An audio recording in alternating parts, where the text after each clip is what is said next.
Grew up with low self-esteem. Was me and my mama, just us in the trauma. Hands up if you know what I mean. I see you, I feel you. I want you to know that you're not alone. I know what it's like not to have a home. Now what a bowl. Feel like I live in the end zone. I'm the one leading the drives. The crew riding round in a benzo. Red I'll be in charge of my own fate. Left the excuses behind. Now I'm the illest violinist alive. I took the pain and I thrive. But look at me now.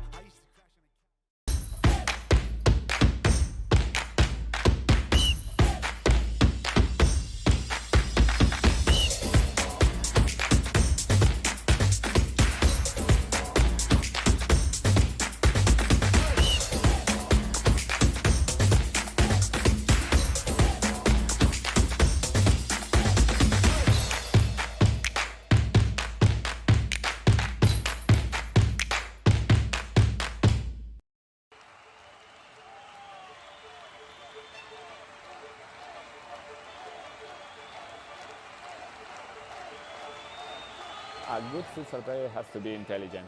It's the most important quality in a futsal player because in futsal play is very fast, and you have to think really fast. You don't have time, you don't have a space.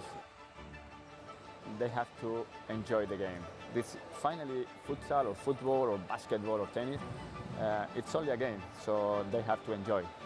If they don't enjoy the game, they don't improve. No?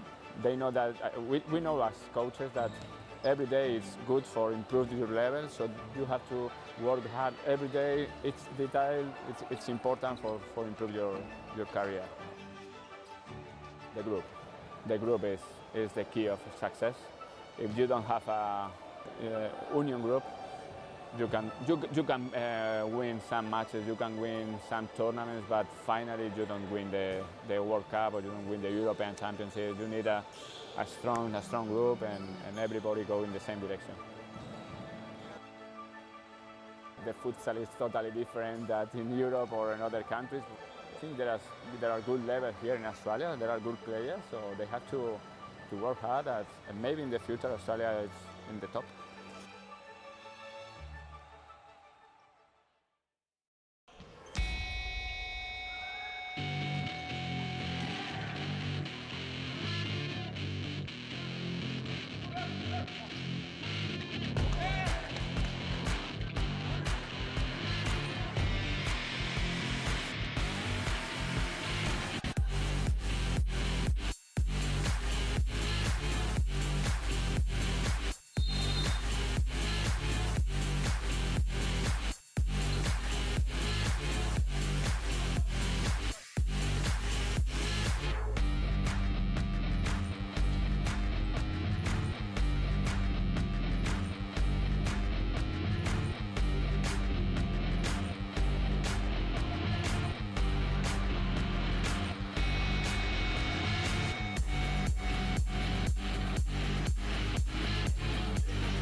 very good evening to you all. Welcome to Series Futsal Victoria Women's 2024.2 season. It is round 21 action here in a very lovely Melbourne evening. And to kick things off this evening will be Carlton Heart up against Northern Phoenix. Phoenix in their grey tops this evening, kicking from left to right of your screen, and Carlton in their maroon, kicking from right to left.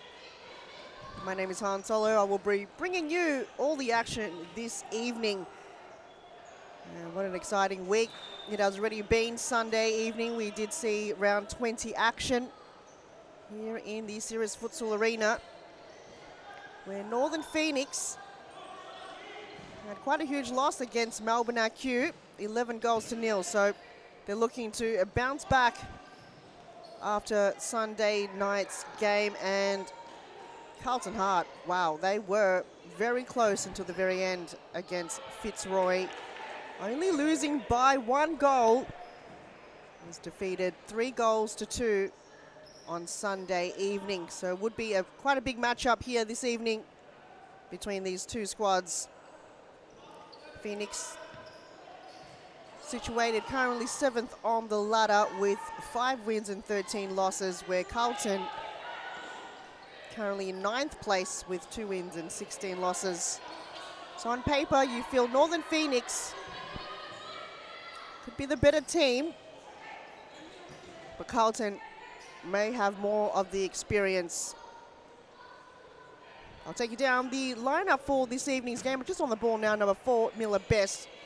11 is Beck Cadwell. Bianca Racinos.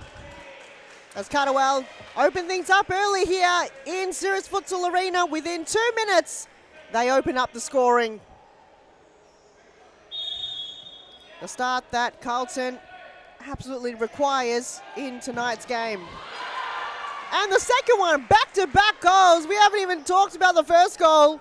And before you know it, Carlton are up 2 goals. The breakdown in defense from Northern Phoenix, caught napping. Ali Smart, number 5, comes in charging and scoring Carlton's second goal. What an incredible start here for the Heart team. It's exactly where they need to be. Those opportunities up front, the forward pressure you like to see from Carlton Heart have paid off. They're starting things off with quite some aggression here, Carlton Heart.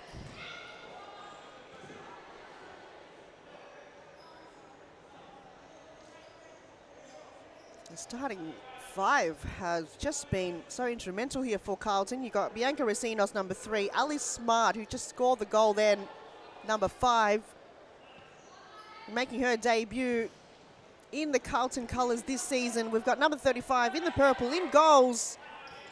And in place of Sophia Alvarenga, just on the ball now, is Mia Mossman. Her return back to Series Futsal. She has been in and out of Series Futsal in the women's competition for a number of years. And Carlton have recruited her for this evening's match. Perhaps Sophia Alvarenga is unavailable for this evening. Nonetheless, she'll step up to the challenge in the Carlton colours, Mossman. And for Northern Phoenix, the usual suspects and a few return players coming on for today's game. Is that Ali Smart again? She's on a brace, Ali Smart. What a start for the Carlton team. 3-0. They are bouncing back. They want to ensure that this game is within their reach, and the win is within their reach. With the team they've got and the belief they've got, they've been the underdog of the season. Can they bounce back with only 6 games to go after this? Northern Phoenix, is it time for them to call a timeout just to stop this momentum, or will Tyler Lewis, their coach, just hold on until they need it?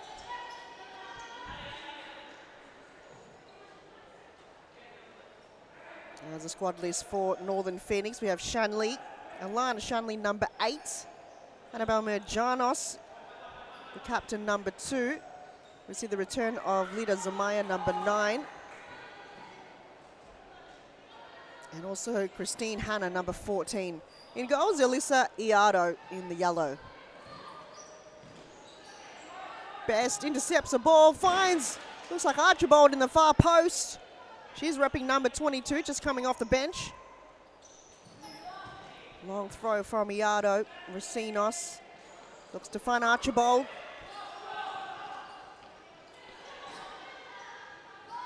Hasn't been any clean possession here for Northern Phoenix in this game. They're almost just playing defensively. The sense of urgency for them we haven't seen too much of, where Carlton, wow, the intensity just from the get-go was able to step it up a notch, and it's worked well for them in their favour, up 3-0. Northern Phoenix was not able to find any goals between Melbourne IQ last week. On Sunday, they're up against Carlton. A few of the players were missing in Sunday night's game, so the chemistry they've just got to build again. Lida Zamaya being one, haven't played a few games for Northern Phoenix, and same as Christine Hanna, where Carlton, we have seen Racinos, Best, Catterwell and Ali Smart all have played with each other for the past couple of rounds. Here's Best. Under pressure there by Shanley. Northern Phoenix quick to move it along. Turn! And a big save from Mossman. She's been challenged. First initial kind of save from the keeper for Carlton this evening.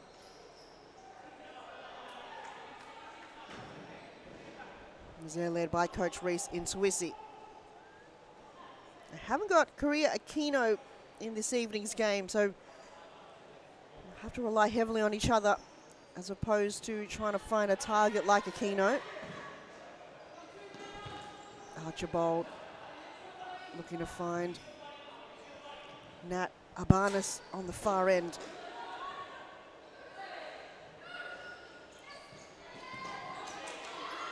Here's Natalie Abanis on her right. Archibald, it's hit the post. The follow-up from Best, it's gone wide, but what a terrific ball coming from Natalie Abanis. Great recruitment coming from Carlton. Already making an impact early in the game. I feel a lot of debutantes coming on the scene of Cirrus Futsal. They could either sink or swim. And it looks like Barnes just fitting to the Carlton blueprint and the Carlton mould nicely here.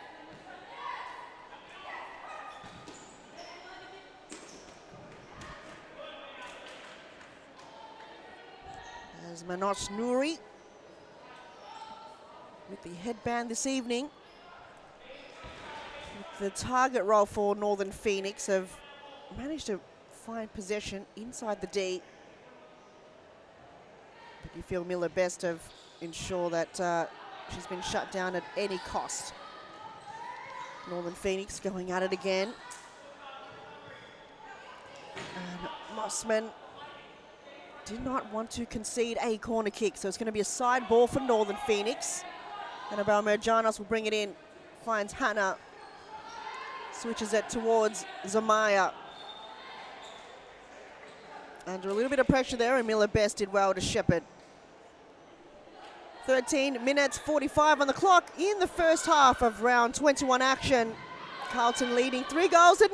It's 4-0 now. Carl Archibald is on the scoreboard for Carlton. One of the best starts we have seen from the Heart squad this season.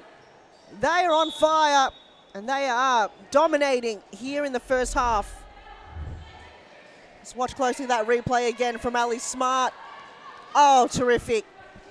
It's gone through the legs, and then Archibald, composure in front of goal on the far side. As Beck Catterwell is back on the court for Carlton. 4-0. Where is the response from Northern Phoenix? Here they go again, Carlton. Ali Smart on the left foot. Collected there by Iardo. A throw intercepted there by Nat Abanis, who's already been on the scoreboard here from her debut for Carlton. Very talented young squad for Carlton. You've got a few players that are legends of the game, like Beck Catterwell.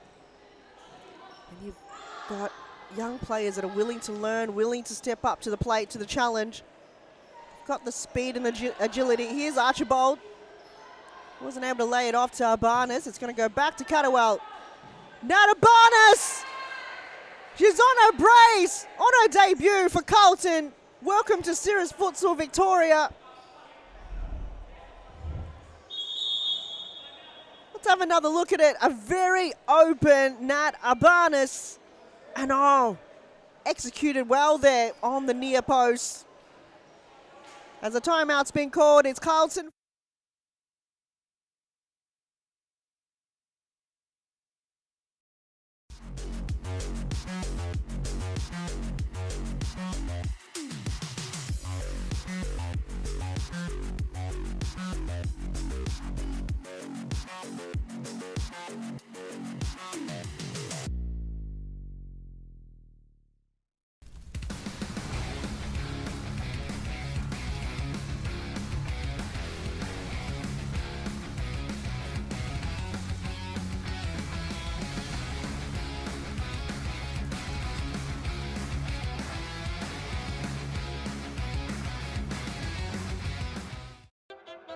I grew up with low self-esteem. Was me and my mama, just us in the trauma. Hands up if you know what I mean. I see you, I feel you. I want you to know that you're not alone. I know what it's like not to have a home. Feel like I live in the end zone. I'm the one leading the drives. The crew riding round in a Benzo. Fake, left the excuses behind. Now I'm the illest violinist alive. I took the pain and I thrive, but look at me now. What a start from Carlton Heart. They're leading 5-0 against Northern Phoenix. They've yet to respond. What a dominating performance we have seen from Carlton to date in this season. As a collective, when they are on form, they are unstoppable. Could this be their third win of the season? It's still plenty of futsal time to go and plenty of time for Northern Phoenix to bounce back. Though if Carlton continues their formation, could be their game this evening, could be their third win. Northern Phoenix call the timeout. Tyler Lewis, their coach, has probably seen a few things and perhaps want to tweak some things as well. Tweak the game a little bit, stick to the game plan. As Ali Smart on her left.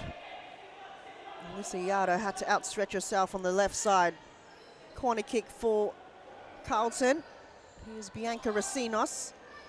Didn't use Catterwell as an option. Mojanos on the run, got Shanley, but it's cut away there by Ali Smart. The counter-attack is on here for Carlton. Racinos on her right.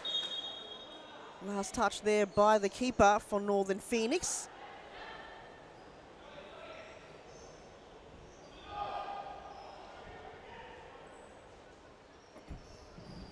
Racinos to Catterwell on her right. Too much mustard behind the ball. Racinos already has got her name on the scoreboard. She was the first one to open up the scoring for this evening. Then Ali Smart scored 2 back-to-back goals. Carl Archibald joined the party. And then it was Nat Abanis who scored the 5th goal. Here's Racinos looking up for some options. Looking to lay it off towards Ali Smart.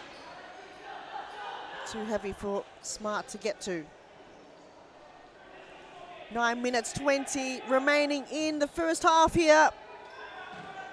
First game of round 21 still to follow. got Halberg United versus Fitzroy. Western will face off against Preston. And to close up round 21 will be Eastern 1-0 FC against Melbourne Evolution, and the other Melbourne team, Melbourne Acute, currently have got a bye in this round's fixtures. There's Hannah looking to slow things down a little bit. Northern Phoenix can build here from the back. They're playing 3-1, 3 at the back, 1 at the front, where Carlton is playing 1 at the back and 3 at the front.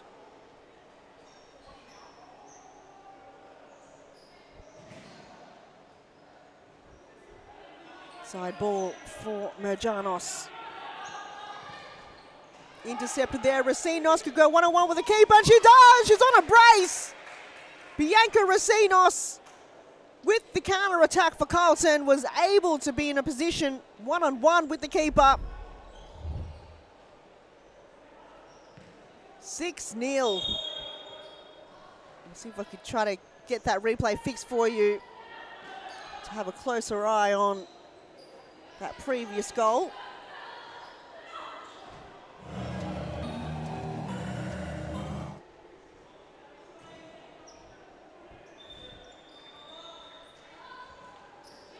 That's okay, we'll try to get to it later on, but gee, Mossman denying Alana Shanley a goal. 6-0 to Carlton. Who would have thought? What a start. If they can continue this throughout the remainder of the game, their third win will be theirs. Here's Amai on her left and palmed away there by Mossman. Catterwell was trying to keep that in. She does, finds Bess on the right side. She's going to hug the boundary. Racinos lurking there in the inside the D. Under pressure there. Zamaya bringing it to ground. Finds Hannah. No options for Northern Phoenix. Mia Mossman goes long towards Racinos.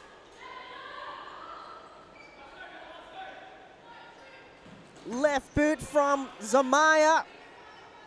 Saved there by Mossman. Carlton, they've got their kicking boots on this evening. 6-0 here in the first half.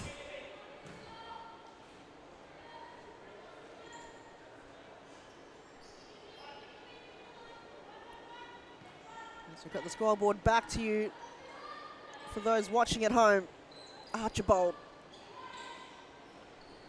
It's going back to Zamaya.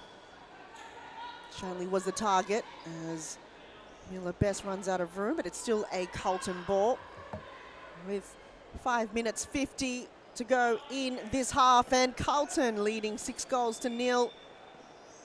Northern Phoenix, lots of work to be done here. Can they catch up? Can they find a goal before the half time?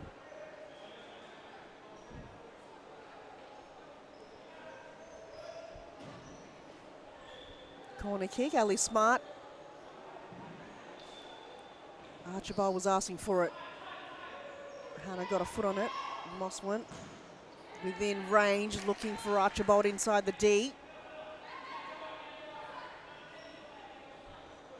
This is where they need to be set up here, Northern Phoenix. Shanley's gone deep inside the D and asking for it. Long throw, Best got there first. Wide switch towards Smart. Back to Nada Barnes, though, getting out muscled there. She still gets a foot on it, it's hit the post. Zamaya got the burners on, but she slowed it down. Northern Phoenix, no option forward, so I'll look for different avenues here.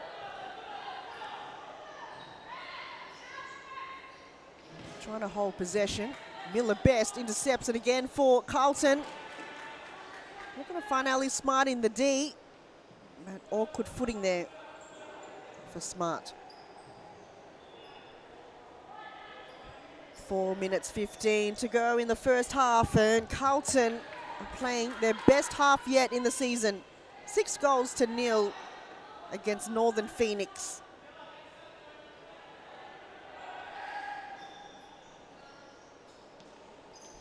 As Merjanos finds Shanley being heckled by Miller Best. It's still Shanley. Lays it off to Zamaya. Miller Best intercepts it again. She's been so instrumental in the defense. Reads the ball so well there, Miller Best. Was able to get her team a turnover.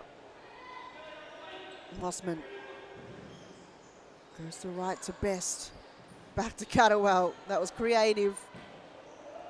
Here's Archibald. Turns. Catterwell intercepts again. Goes to a right, but it's just gone wide. 3 minutes and 10 on the clock. And Carlton 6-0.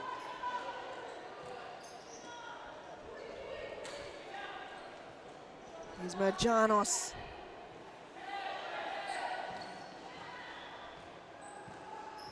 Nori finds Amaya. Can she cut it in? She does! Nori! Oh, it's live and it's gone out! How did Mossman was able to deflect that out of danger while she's on the ground, on her back? It's a force field around the Carlton Hart goals at the moment. Can they find a way in the game here, Northern Phoenix? Here's Abanas being shepherded there by Nori. Bringing the physicality to the game now, Northern Phoenix. But Carlton, they know to bring it back, to give it back. Here's Mossman, long throw towards Abanas. Making her debut for Carlton this season. And has already got her name on the scoreboard. 1 minute 45 on the clock. Mossman will clear that away towards Abanas. She'll take a shot at it, why not? Though Hannah got in her way.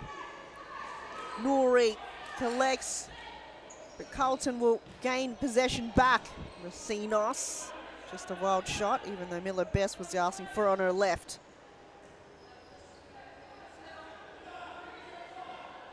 It's 6-0, and to recap the goals once again, Bianca Racinos scored the first one for Carlton. Then it was Ali Smart who scored back-to-back goals.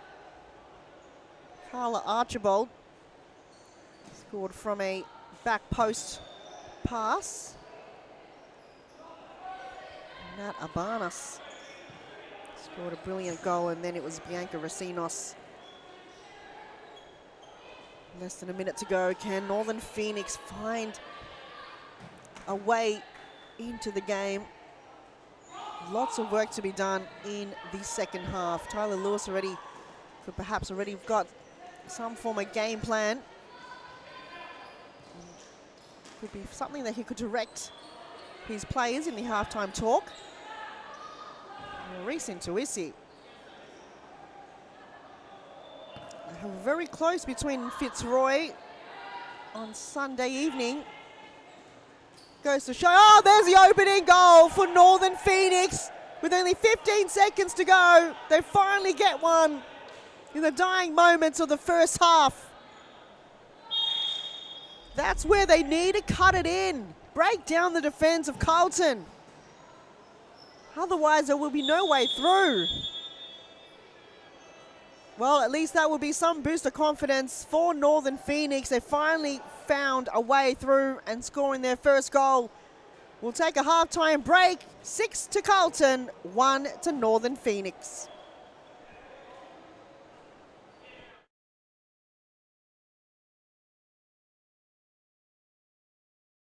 Every day is good for improving your level, so you have to work hard every day. Each detail, it's important for improve your career. The group is the key of success. If you don't have a union group, you can win some matches, you can win some tournaments, but finally you don't win the World Cup or you don't win the European Championship. You need a strong group and everybody go in the same direction. The futsal is totally different than in Europe or in other countries. I think there are good levels here in Australia. There are good players, so they have to work hard. And maybe in the future Australia is in the top.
Second half just about underway here inside Sirius Futsal Arena. It is round 21 action. Carlton Hart currently in the lead, 6 goals to Northern Phoenix 1. Northern Phoenix was able to find the back of the net in the final 10 seconds of the first half by Manash Nouri. Though can they get themselves back into the game? We've seen comebacks occur from Northern Phoenix in previous seasons. They were seen as the underdog for quite some time. Last season was probably one of the best seasons we've seen from Northern Phoenix. This season's just been quite challenging. We've seen teams that have just been so dominating. Melbourne IQ currently on the top spot of the ladder. One of their best seasons we've seen. Western United, how good have they been? They've been in second place for also quite some time. Fitzroy always top 4 and Preston always top 4. Halberg playing their inaugural season for Sirius Futsal, currently in 5th place. And Melbourne Evolution in 6th. So you just find all these teams have just been so good. One of the best seasons for Sirius Futsal Women's. And every team, it's just so hard to beat. There's Northern Phoenix. Can they find a way back in? I don't know what was said in the half-time break between Tyler Lewis. We've also got Sam there on the sidelines. Each team has only got 2 on the bench, which is a good amount of substitutes to have. 3 is probably ideal. But 2 in rotation is also nice to have. Side ball here for Carlton, right in front of the Phoenix bench. Best attempts to cut it in. Janos was able to intercept the pass. Best looking up. Cadwell asking for it. Ball's rolled over. And with the new rule this season, you have a second attempt of taking the corner kick. Here's Cadwell. Shanley. Still Shanley. Nouri's on her right. Nouri lays it back to Shanley, but it didn't reach her. A little bit of frustrations coming from the Northern Phoenix side. A lot of things just not going their way. Shanley worked so hard to get that ball in a very attacking position. Just got to be a bit more sharp and a lot better in terms of decision making. They're just rushing the ball a little bit here, Northern Phoenix at times, and that's when Carlton can capitalise and win the ball and create those turnovers. Here's Shanley. Lays it back to Merjanos. And Sammy Lazarus wasn't able to keep it in there for Northern Phoenix. 19.5 minutes to go in the game. And Carlton still holding the lead, 6-1. Barnes on the far end. Oh, centrally. Here's Shanley. Toe pokes it. And it's gone too wide to the left. Even though Mossman was asked to go for the dive anyway. Mia Mossman, recruited by Carlton Hutt in this evening's game, making her debut for Carlton this season. Now she has been in the serious futsal scene for a number of years, being recruited by many teams. As Shanley getting a little bit aggressive there towards Nat Abanas, and she subbed herself off. She's had enough. I think she's just getting a little bit frustrated there, Lana Shanley. She's taken Nat Abanas, which I don't know what she did on that occasion. I think she's a little bit upset. Need to cool off there, Shanley, on the sidelines.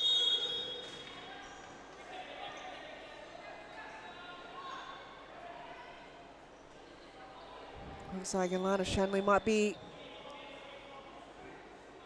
going off the court, actually.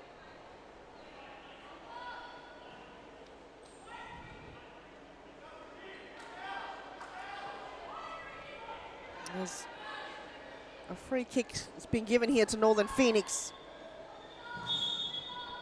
Manosh Nouri got Hannah on her right, but decides to lay it off anyway. Mossman, a double save. Nazareth to Hannah. That looks good. Save there by Mossman. Quick release towards Smarts, but collected by Iardo. Phoenix wants to move things quickly. So is Carlton. And a push towards Ali Smart. Will drive in a free kick for Carlton as Ali Smart takes a break. On comes Carla Archibald. A set piece here for Carlton, but Cadwell will take this one. She's got Bianca Racinos on her left, so is Carla Archibald. Sides are laid off to Racinos. Right idea. Still no scoreless here in the second half for either teams. Nouri. Interceptor there, Zamaya. Wasn't able to keep it in. Northern Phoenix haven't had much luck in the past couple of weeks.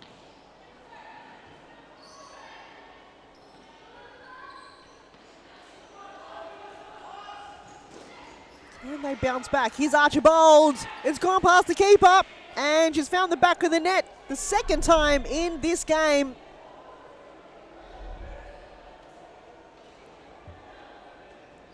Terrific effort coming from Carlton as they are holding the lead. 7-1.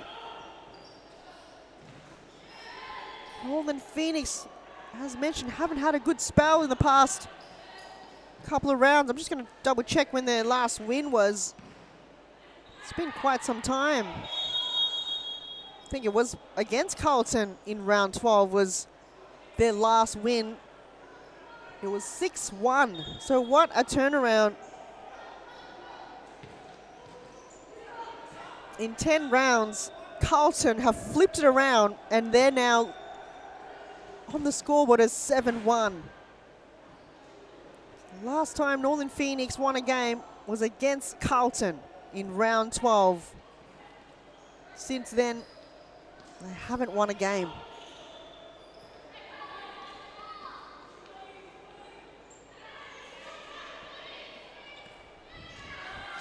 There's Barnes cleared away there by Christine Hanna. The ball's rolled over. So Northern Phoenix will take the side ball just in front of their bench. Merjanos centrally to Nori. Finds Amaya. Can she turn? She does! Shot on target, but saved by Mia Mossman. Here's Merjanos. Shot intercepted there, and Carlton on the counter-attack. Cadwell within range. Oh, stop there by Nori. Can she go all the way? Big save from Mossman, and the follow-up from Zamaya, just over the crossbar. 14 minutes and 10 on the clock still. First game of round 21. Still plenty of futsal to come right after this. Halberg United will face off against Fitzroy. Then Western will go up against Preston in game 3, and to close up round 21, Eastern 1-0. We'll be playing against Melbourne Evolution, who had a bye round on Sunday. So they'll be fresh with a whole week's break where all the other teams had to play back-to-back games, Wednesday and then Sunday and then back on Wednesday. And so far, Carlton, the time will be on their side. The more it ticks down, the more the win will be theirs if they can hold it. Northern Phoenix scored 1 goal in the dying moments of the first half. And since then, we've probably had 2 really good chances, but nothing really threatening. The keeper, Mia Mossman. Ball goes out of bounds. It's going to be a Northern Phoenix side ball. Right in front of the camera here.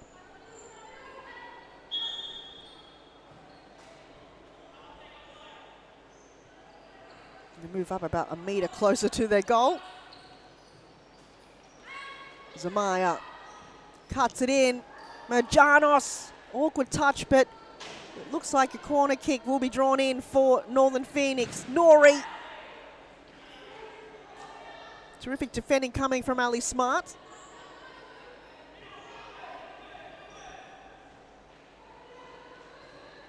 Merjanos backheels it. Right idea. Didn't reach Nuri, but they still have possession. Hannah lines up. And a last moment save there from Ali Smart. Did draw in a corner kick, but good defending there coming from Carlton. So a big test for Carlton will be next round. They'll go up against Melbourne AQ. Will be a very big challenge for the Carlton squad. If they can keep up, and what we saw in the first 5 minutes of the game, if they can keep that up and do that, they're in for a chance. Last time they only lost to Melbourne IQ by 2 goals. It was 3-1 in round 13. So if they can bring perhaps Kuri Okino back and have the squad they have this evening, could they beat the team that's unbeatable? Best intercepts the ball. Nuri comes to mop it up. Still Nuri. And Mossman, easy possession. Ball goes out of play. 10 minutes 45 on the clock still in this game. And only one goal has been scored in the second half. And that was from Carlton. Carla Archibald scoring her second goal. Northern Phoenix will then face off with Halberg United in next Wednesday's fixture. Now that will be the final game. We'll have a late one as Racinos. Oh no, Elisa Iado just rolled it back into play to her opponent.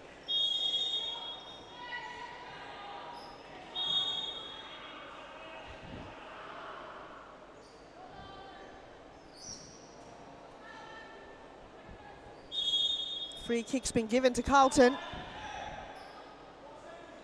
Best. Did not look like she communicated that pass towards Beck Cadwell.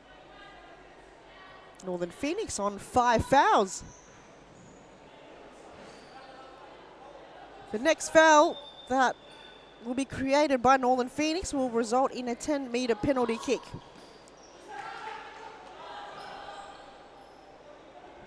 Seven goals to 1, and the time is closer getting into Carlton's favour. Here's Smart. Cadwell has positioned herself centrally, didn't use her as an option, decided to go it alone.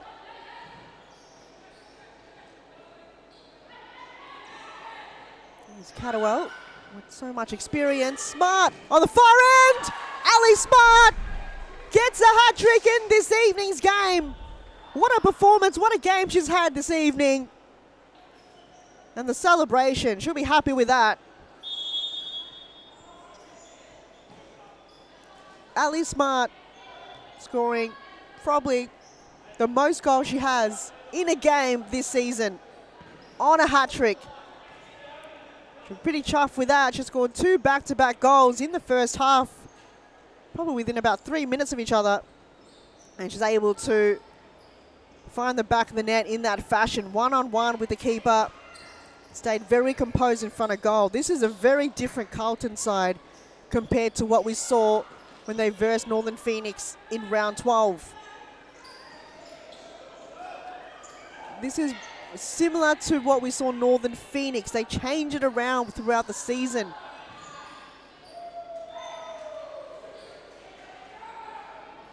The hard work of training week in, week out with these particular players and the belief that they've got in the team, they've got nothing to lose.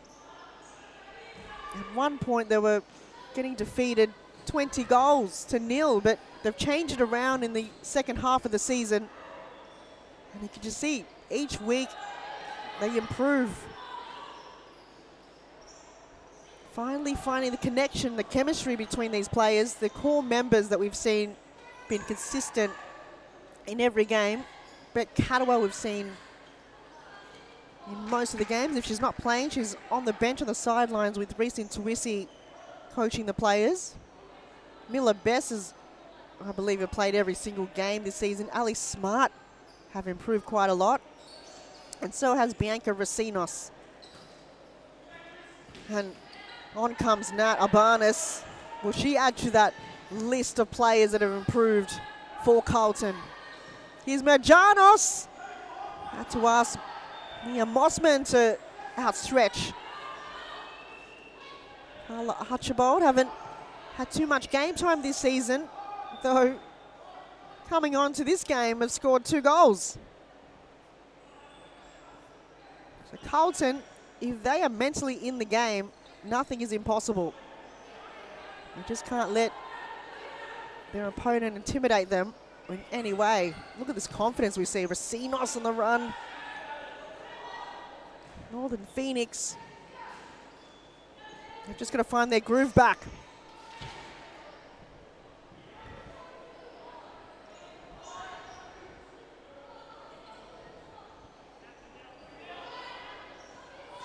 Here's Merjanos.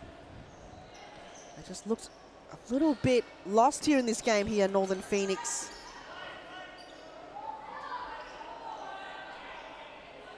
just from the get-go, you could tell the frustrations were in when Carlton scored 5 unanswered goals. It's probably a little bit challenging for them to get back into a game like this, where nothing really is going their way. They already look like they're defeated here, Northern Phoenix.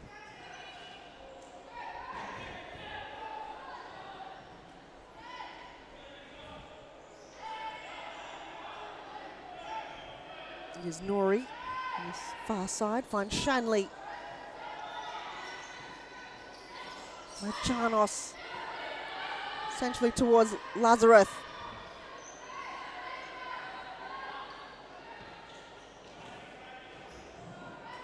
As Miller Best read that like a book, just intercepted away. Side ball once again for Northern Phoenix. Nori from the down back. Marchanos just kicks it to absolutely no one. Here's Shanley, can she move? Probably not the best touch we've seen from Alana Shanley. Shanley just trying to find a gap between the keeper and the post. The timeout's been called by Northern Phoenix. We'll take a break and we'll see you in the final 4 minutes of the game right after this. The most important quality in a futsal player, because in futsal play is very fast, and you have to think really fast. You don't have time, you don't have a space. They have to enjoy the game. This finally, futsal or football or basketball or tennis, it's only a game, so they have to enjoy. If they don't enjoy the game, they don't improve. No, they know that we know as coaches that every day is good for improving your level. So you have to work hard every day. It's detail. It's important for improve your career.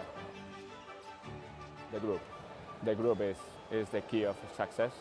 If you don't have a union group, you can win some matches, you can win some tournaments, but finally you don't win the World Cup or you don't win the European Championship. You need a strong group and everybody go in the same direction.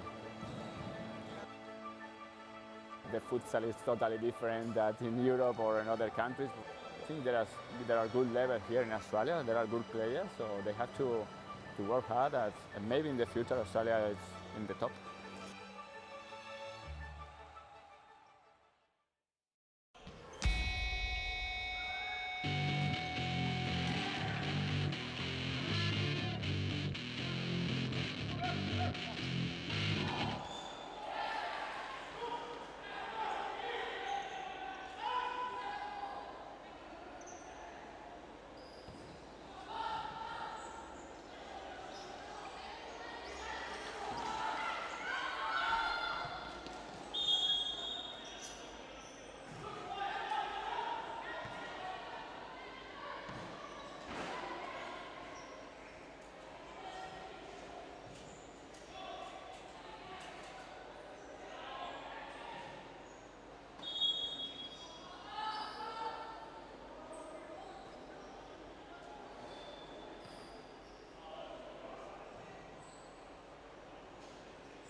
Carlton Hart with 2 minutes to go.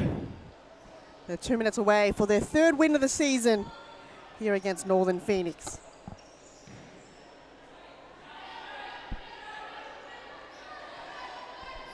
Definitely back to the drawing board for Northern Phoenix.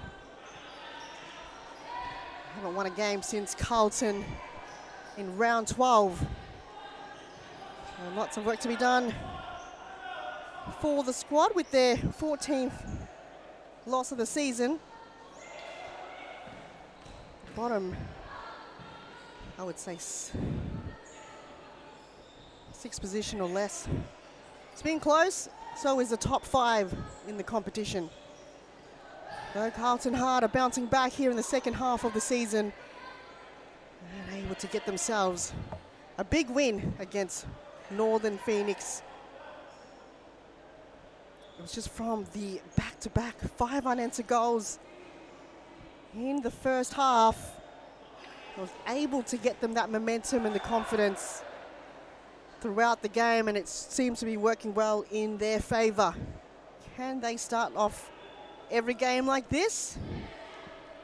It'll definitely be quite a confidence boost for the team that's worked so hard throughout the season to get themselves where they are right now. As they'll face off Melbourne IQ, a very big test for them. Then it'll be Halberg United, and then Preston, so no easy games coming after this one. And Northern Phoenix will have Halberg next week, then Preston, and then Melbourne Evolution.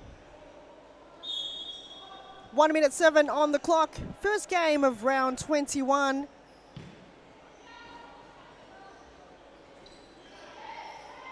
As we'll bring you more futsal action this evening. Halberg United and Fitzroy getting ready right now in their change rooms, warming up for their big clash this evening. Halberg had a very narrow win against Western, so did Fitzroy against Carlton. Both teams coming out of a big win from Sunday evening, and they'll be warming up right now, getting ready for their game right after this one.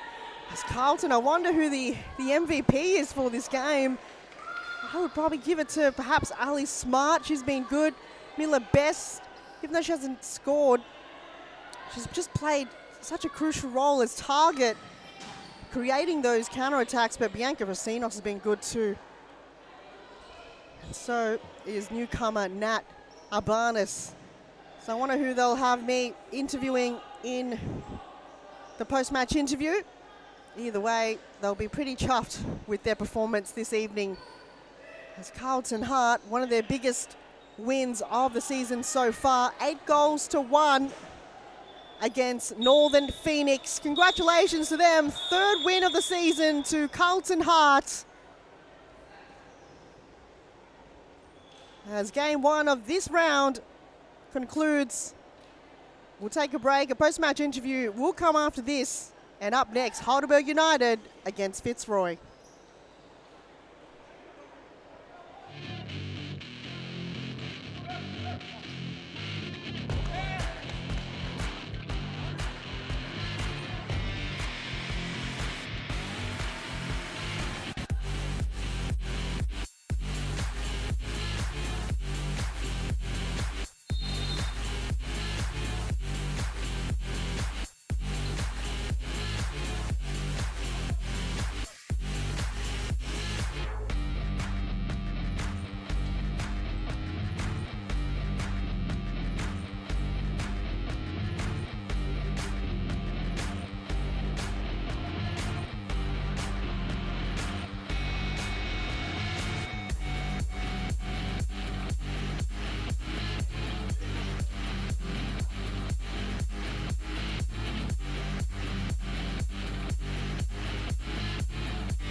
everyone, welcome to the post-match interview. I'm here with Carlton Ha, Bianca Racinos and Ali Smart.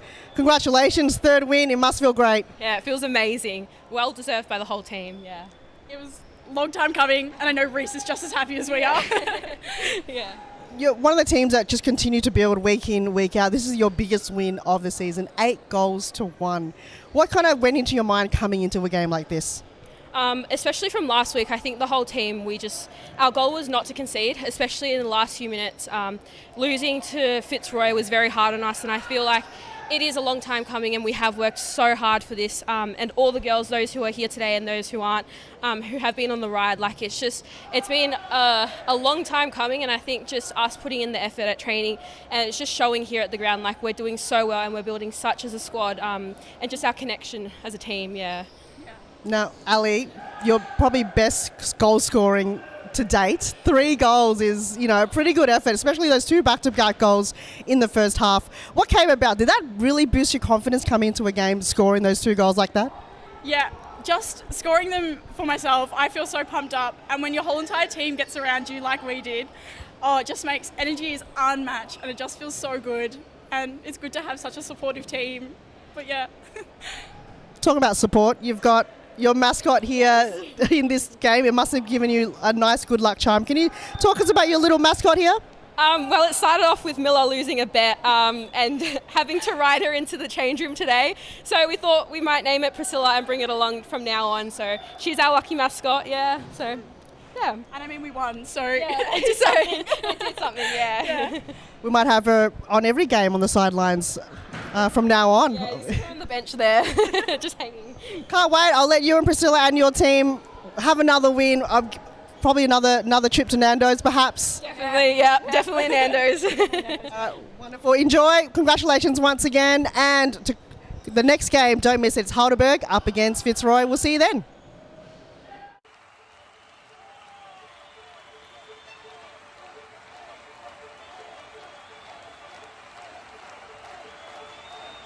A good futsal player has to be intelligent. It's the most important quality in a futsal player because in futsal play is very fast, and you have to think really fast. You don't have time, you don't have a space. They have to enjoy the game. Finally, futsal or football or basketball or tennis, it's only a game, so they have to enjoy. If they don't enjoy the game, they don't improve. No? They know that we know as coaches that every day is good for improving your level, so you have to work hard every day. It's detail, it's important for improve your career. The group is the key of success. If you don't have a union group, you can win some matches, you can win some tournaments, but finally you don't win the World Cup or you don't win the European Championship. You need a strong group and everybody go in the same direction. The futsal is totally different than in Europe or in other countries. I think there are good levels here in Australia. There are good players, so they have to work hard. And maybe in the future Australia is in the top.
I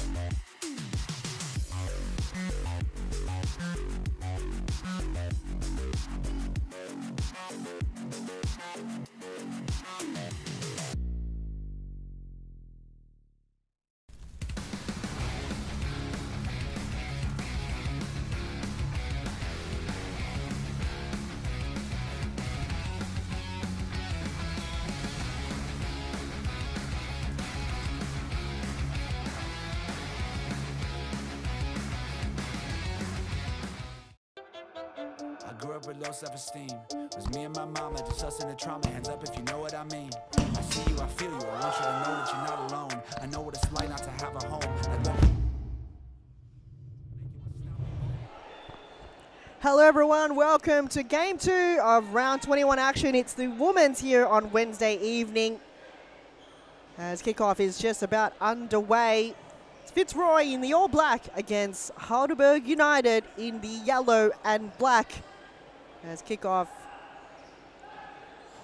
looks like it's going to be Halberg United that will kick things off. If you just joined in, the first game of Round 21, spoiler alert, Carlton, one of their biggest win of the season so far, defeating Northern Phoenix 8-1.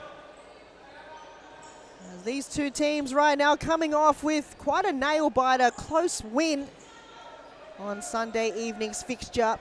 Fitzroy defeating Carlton right until the very end. It was 3-2. Where Halberg United going into a penalty shootout 2 rounds in a row against Western United. It was 2-2 at one point, went to a penalty shootout. And thanks to Kat Salakidis, who is not currently playing in tonight's game right now, scored the winning penalty to get Halberg the crucial 3 points. They've moved up to 5th place on the ladder with 8 wins and 10 losses, where Fitzroy remaining 3rd on the ladder with 12 wins and 6 losses. Though a very slim Halberg United side this evening. You don't have Kat Salakidis, Liana Fotinos or Keely Lockhart on their squad from Sunday evening. It doesn't look like they've got anyone on the bench at the moment as well. Where Fitzroy, they've got a full squad with 2 on the bench, and also the return of Chloe Dranotsky, currently on the bench at the moment for Fitzroy, as I'll take you down the lineups for Fitzroy this evening. In the all black, we see the return of number 11, Rebecca Saber. Number 8 is Romy Heasley. Hamika Schulthes. Number 12. And the captain, Dharma Georgie. In between the sticks for them is the all-reliable, scoring already 8 goals this season, Elizabeth Ayer. She's repping the fluorescent orange this evening. She's got a lot of highlighter colours in terms of tops. Also got red as well, but tonight she's repping highlighter pink, orange. Not sure what that colour is. Oh, she's on the way to score a 9th this season. They've got to shut her down there, Halberg United. As Fitzroy tonight, they're coached by Scotty Rogan. Jimmy Sufis not present in tonight's game. And for Halberg, on the court at the moment, got Amy Whiting, number 23, Anna Duong, number 43, Izzy Cooper, good to see her back on the squad, number 34, and Isabella Cincotta, number 3. In the all black, in goals, the human headliner, Paige Daly.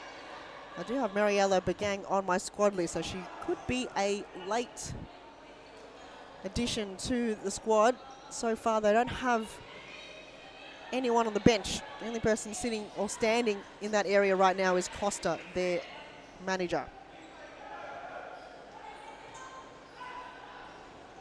So on paper, it looks like Fitzroy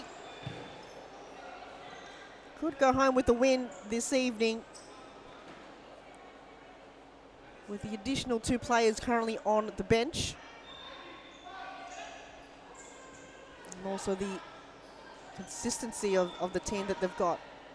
Dharma Georgie have been so good in the back line since a return. Amika Schultes, the youngster, always a workhorse, always reading the play. We've got Elizabeth there, which so unbeatable in goals.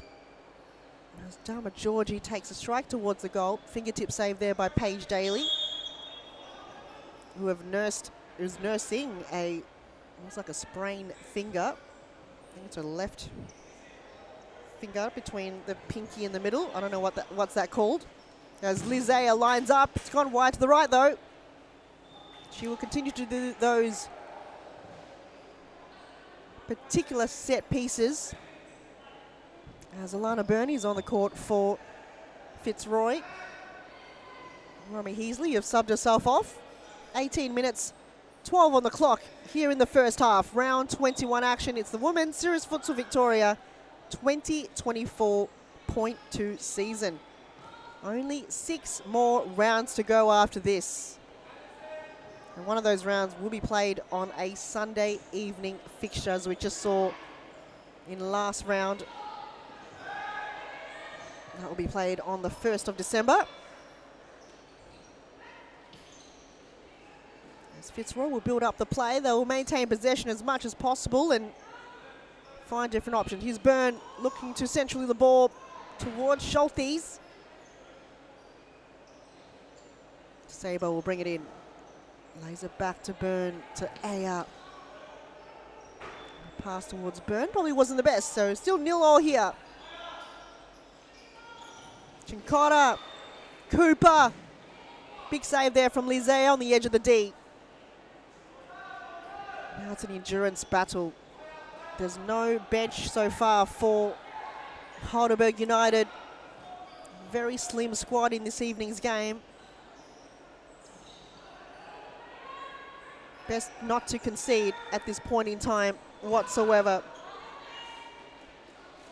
Byrne takes a shot towards goal. Palmed away there by Paige Daly. Schultes brings in the dive from Paige Daly. Cooper to Whiting. Back to Cooper. It's very close proximity style of play here for Fitzroy. Just not allowing any breathing space. Oh, very clear mistake there from Paige Daly. Halberg able to mop it up here. Here's Chincotta on the right and a big split save from Liz Ayer. Also reliable in goals for Fitzroy. As we see Chloe Dranotsky, a rare commodity. Very rare to see her for Fitzroy, but when she is here, such a legend of the game, Chloe Dranotsky. Wish we could see more of Chloe playing for Fitzroy. Such a solid anchor, but she's playing the wing role at the moment. Here's Saber, Beck Saber. She's broken the deadlock. Fitzroy get there first. Beck Saber was allowing a bit of time and space. Get herself in a really nice position for Fitzroy. Out-muscled her defender as well. This is where you could rely on her to go past Amy Whiting and then find the back of the net. 1-0 to Fitzroy. It was only a matter of time. They've been banging on the door, Fitzroy, for their opening goal. 15 minutes to go in the half. Right idea there coming from Beck Saber. Cooper's got a bit of time and space here. Slowed it down a little bit. Lays it back to Duong. This is where you're going to be a little bit more sharper. Your decision making right now has to be on point for Halberg. They cannot give the ball away in that fashion. Fitzroy will punish you in that manner. Here's Dranotsky. Ball didn't reach her. She hasn't had a clean possession as of yet. Here's Chincotta. Second attempt. Amy Whiting. It's still live, but Liz Ayer putting her body on the line, literally on the line. Halberg United being a little bit creative. Chincotta working the right wing wall. Did get Shepherd there, so a free kick given to Halberg United.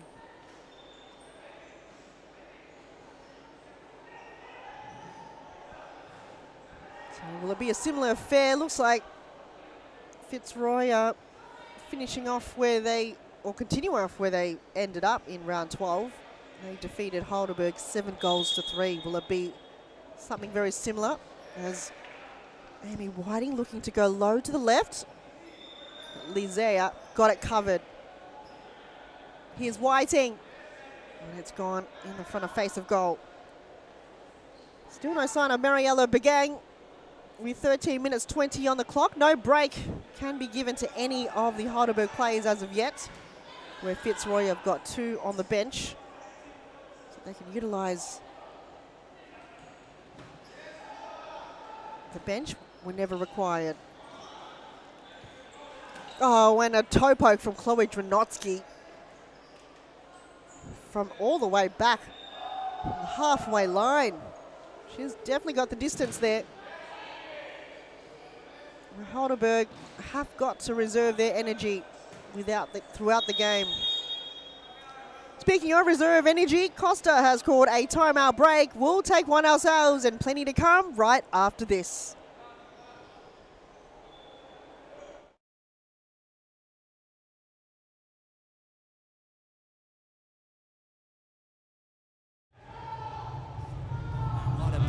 Feel like I live in the end zone. I'm the one leading the drives. Crew riding round in a benzo.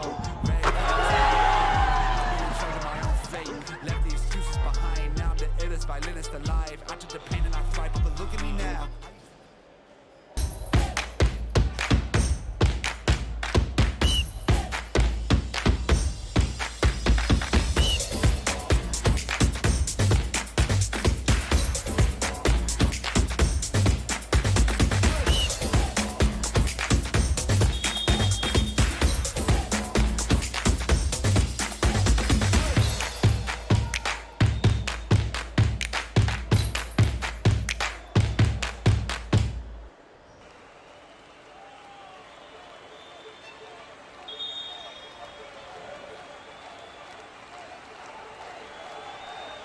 A good futsal player has to be intelligent. It's the most important quality in a futsal player because in futsal play is very fast, Oh, and you can have you to bring me back in? think really fast. It's not you working. don't have time, you don't have a space. Nick? They have to enjoy the game. This finally futsal or football or basketball or tennis. It's broken. It's a game, so Oh, they have hang to on, enjoy. go back again. If they don't enjoy the game, they don't improve. No, they know that. We know as coaches that. 12 minutes to go. Fitzroy still leading by 1 goal. You know, in futsal, anything can happen. For improve your career. And Halberg United coming is the key of off success. with an aggressive If play. you don't have The intensity has risen. Union group. Oh, You here we can, go. you can Let's see if we get this win some matches. vision You can fixed. win. Here we go. Just went up a notch here, Halberg United, with their intensity.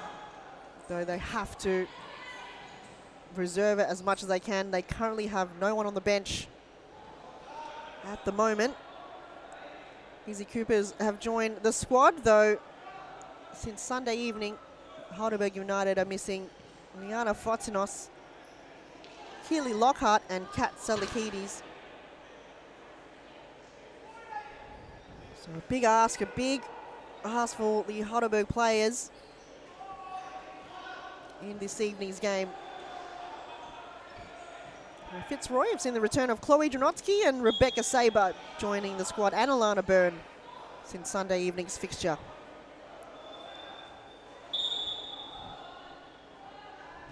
Here's Duong to Whiting.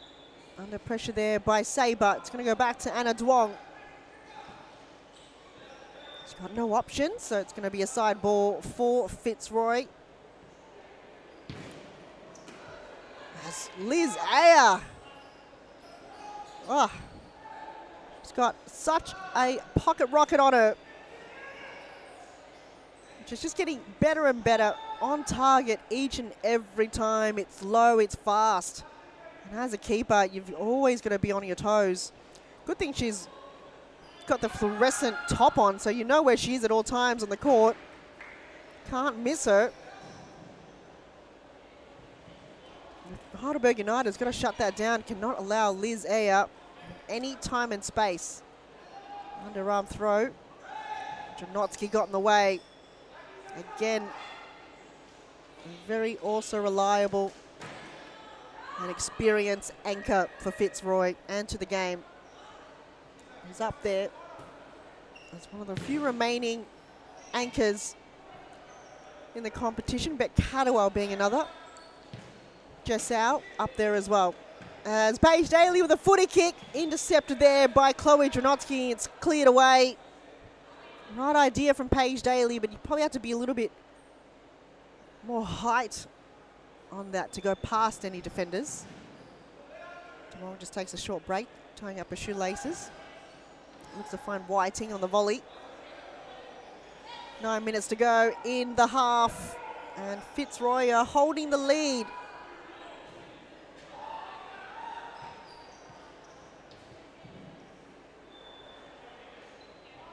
Halberg United have done well to not concede any more than the one goal by Beck Saber. I do have Mariella Begang on the squad list for Fitzroy, but still nowhere to be seen at the moment. Will they have her appear? They much need her right now. At least give some of the players a break. They will suffer in the second half, Halberg United. Can the endurance last? Can they keep up this intensity against Fitzroy? The remainder of the game.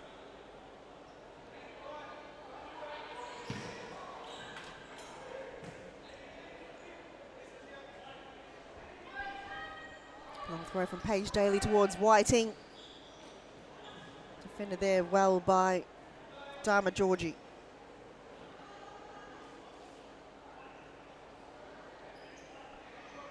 Fitzroy missing a few key players from Sunday evening. Alicia Rowan being one, Danny Galuccio.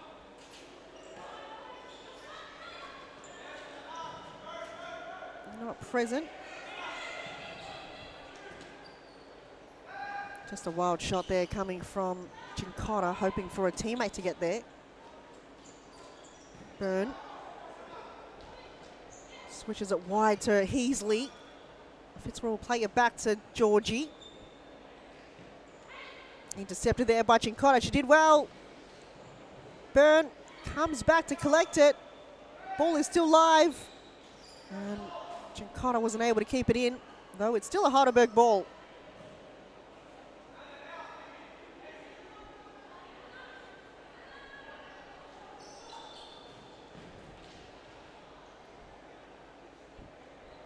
Shot from Whiting goes wide. Still 2 games to follow after this of round 21 action.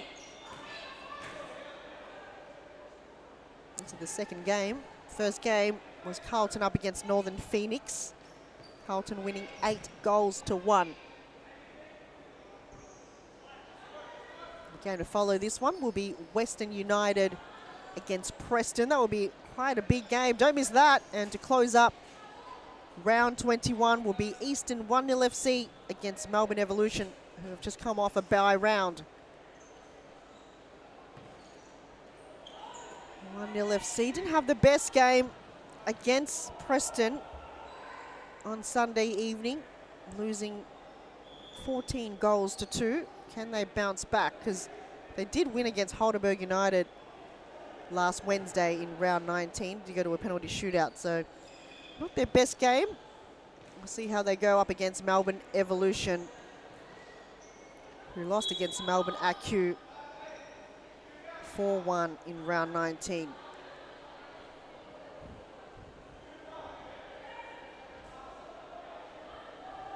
Very up and down season. They've got teams that will lose against other teams, but then end up winning against the same team. So it's definitely anyone's game. Where a free kick has been given here to Halberg United, and Amy Whiting will be in front of this one. An indirect free kick. Isabella Chincotta also in the mix. Can Amy Whiting step up and find the equaliser for Halberg United? No, says Lizea, putting her body on the line. Very bizarre technique, but you'd rather have your back towards the shot and not have it hit your front body. Fitzroy, sabre turned. Looking to find her teammate Alana Byrne on her left. 4.5 minutes to go in this half. Can Halberg United find an equaliser? Here's Cooper. Looking to find Whiting. Didn't reach her. Fitzroy was able to win the ball back. It's gone out for a Halberg side ball. Chincotta to Whiting. Cooper just lost her footing there.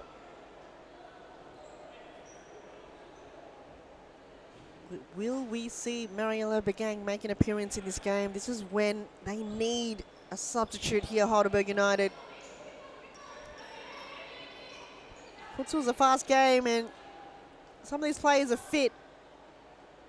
But at times you just need a little bit of breather, a little bit of drinking of water to get yourselves back rejuvenated to continue on.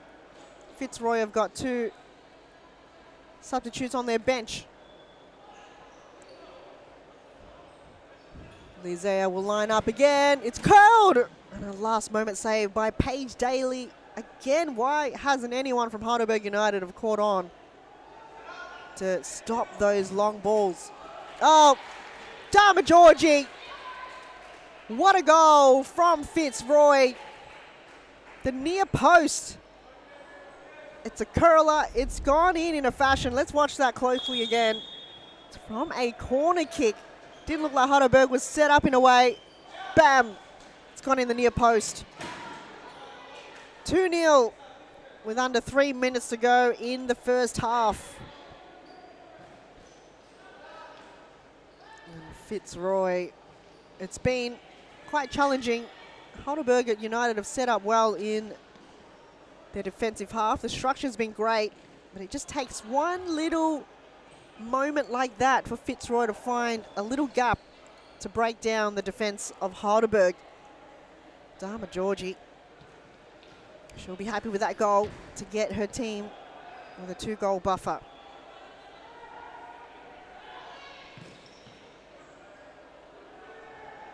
Well, it's round 21 action. Appreciate your company wherever you're watching on YouTube, Facebook, or the WeFroth app. Thanks for your support for the women's game. You know where to find us every Wednesday and sometimes on a Sunday here on YouTube. And it's the women's Series Futsal Victoria. Oh, surely that was a goal from Beck Sabre. Oh, in front of goal too. They're making Paige Daly work for her money. It's a few big fans, Carlton fans. They should have seen the first game. If you were 8-1 against Northern Phoenix, one of their biggest wins yet. Ali Smart on a hat-trick. Can you imagine? Go back and rewatch that game if you just joined in. We didn't see Sophia Alvarenga play in goals. You saw Mia Mossman making her debut. Looks like Fitzroy have caught a timeout with a minute left in the half. We'll take a break and we'll see in the final moments of the half right after this.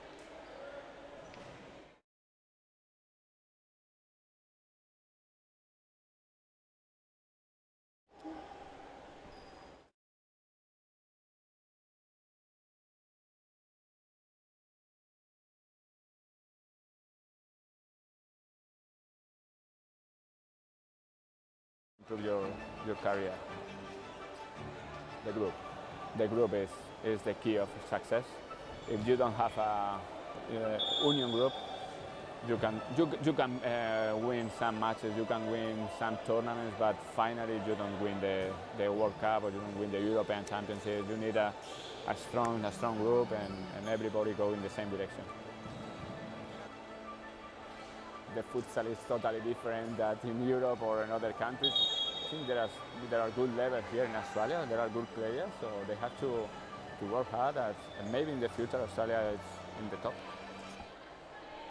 With a minute left in the half, Fitzroy calling a timeout. It's a set piece. And we saw how good they were last round with a set piece right off a timeout. Here they go again. Beck Sabre. No whistle's been blown. Free kick given to Halberg. Ben Cullen on this end of the court. No Michael Ciaris tonight, but not entirely sure what exactly happened.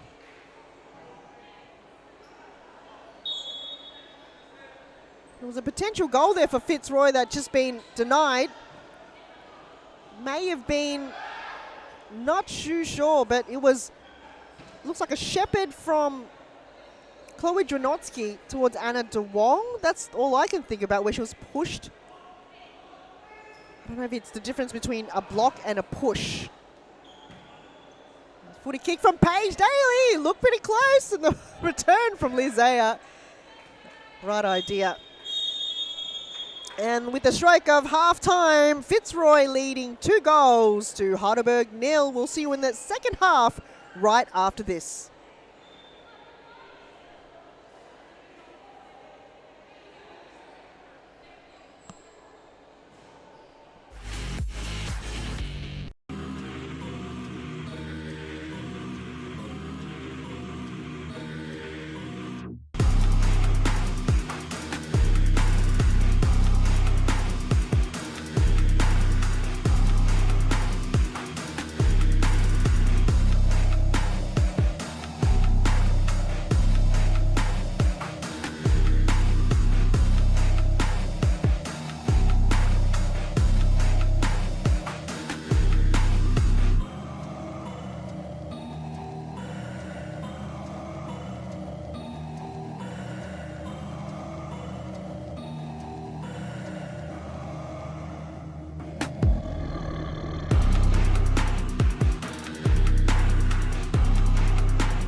I grew up with low self-esteem. It was me and my mama, just us in the trauma. Hands up if you know what I mean. I see you, I feel you. I want you to know that you're not alone. I know what it's like not to have a home.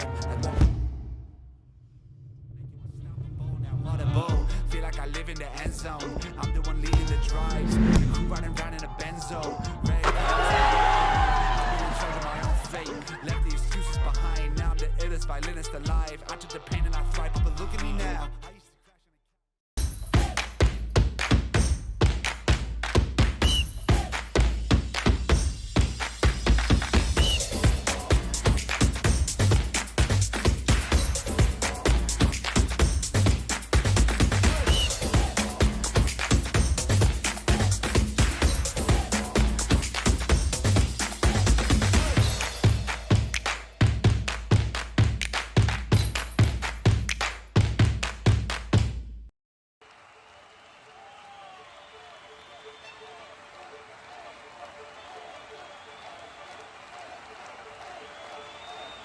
A good futsal player has to be intelligent. It's the most important quality in a futsal player, because in futsal play is very fast, and you have to think really fast. You don't have time, you don't have a space. They have to enjoy the game. This finally, futsal or football or basketball or tennis, it's only a game, so they have to enjoy. If they don't enjoy the game, they don't improve, no? Welcome to the second half. Fitzroy leading 2-0. Halberg United in the yellow and black. As the first goal scored by Rebecca Saber, and the second scored by Captain Dharma Georgie. As we see the addition of Mariella Begang for Halberg United here in the second half. She did join us probably in the last 10 seconds of the first half. So finally, Halberg United can have a player up their sleeves for any rest required or any breaks required. As Byrne, going to strike it there. Here's Heasley. There's Amy Whiting. Looking to find the pass towards Chincotta. Dranotsky got there first. Oh, Byrne turns! That was fast, and that was going right on target, but a big save from Paige Daly. He's working absolutely overtime this evening. Here's Lizea, will line up! I think everyone just got out of the way on that occasion. I ain't getting hit by that whatsoever. It'll hurt. And I'm sure players that have come in between Lizea and her shots in the crossfire, it's never not painful. You will get winded if you are in front of it. That's probably why a lot of the players from Halberg perhaps are not shutting down her shots, because if they do, putting their body on the line, especially at in the first half where there wasn't any substitutes, you'd rather not get injured. So maybe get out of the way and let Paige Daly save it. Heasley will lay it off to Byrne on her left. Looking for the cut in. Back to Heasley, under pressure by Chincotta. She's been so good this evening. Chincotta! Big save from Lizea. Liz just knows when to go out. The decision making has been great this evening, denying Halberg any opportunity to find the back of the net, as a free kick's been given to Halberg. There's just been a slight push towards Anna Duong. And Amy Whiting, another opportunity from a set piece. One in the wall, that's Romy Heasley. Will she lay it off, or she'll go out alone? Looks like she's gone out alone to the right cheek of Romy Heasley. Begang. A late comer to Whiting. Back to Begang. She'll go on her left. This time around, Chloe Dranotsky's backside have saved it. Intelligent play coming from Halberg. Just got to find a way that will beat the defense of Fitzroy right now, especially Chloe Dranotsky. She is a force field, one of the hardest anchors to beat in the competition. Then you got to beat Lizea after that. Byrne lays it off to Heasley. Back to Dranotsky. She could go there from range. Saved there by Paige Daly. Cat-like reflexes because it was deflected off a player too. Duong finding Cooper. Fitzroy just shutting down those passes. They can be so claustrophobic, in your face at all times here, Fitzroy. Here's Dranotsky on her left. Whiting position herself nicely. Lizea didn't go for the shot this time. Saber to Byrne. And a corner kick's been given here to Fitzroy. Heasley goes long. And eventually just goes over the crossbar. 18 minutes 40 on the clock still. Fitzroy leading 2-0. Long throw, Amy Whiting. Did she get a hair on it? That's saved anyway by Lizea.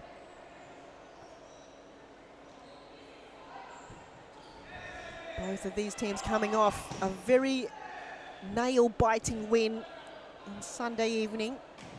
Halberg United going into another penalty shootout against Western United. And Fitzroy had quite a heated battle between Carlton Hart. Quite a lot of yellow cards been given in that game too. on Sunday evening. Long throw. Oh, what a set piece coming from Fitzroy, and the throw from Liz Ayer.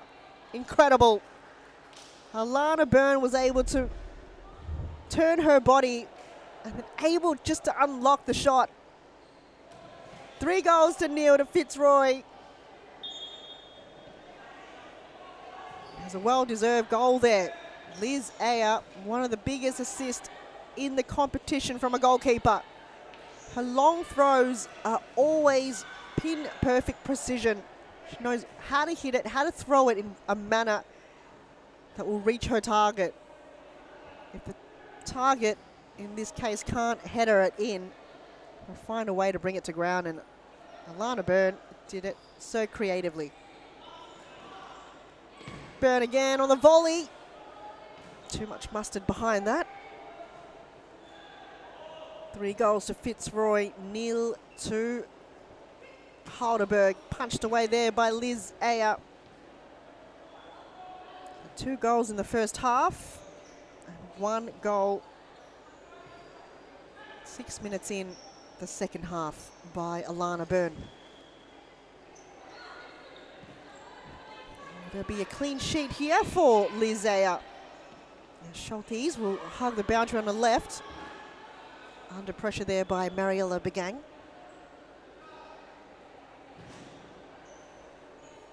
If they win this, Fitzroy, it will be their 13th win of the season, and they will equal, so far, to Western United.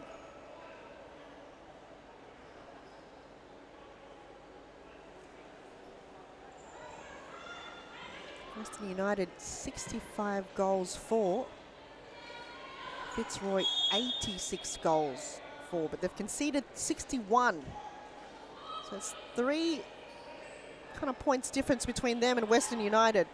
There's a free kick given here to Fitzroy. Liz Ayer has Isabella Cincotta on the wall. Oh, it looks like it's hit Mariella Begang. Ouch. Again, when I'm talking about when you're facing in the barrel of Liz Ayer's shot, you've got to take some courage. Cincotta, Begang, all good touch. So Western United will face off against Preston. They may be equal to Fitzroy if Fitzroy win.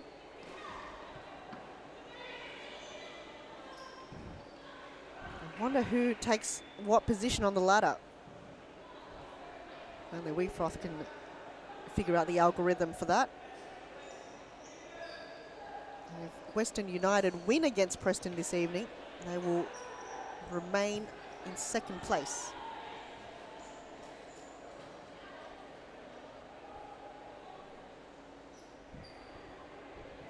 So the top 4 very close in terms of the points.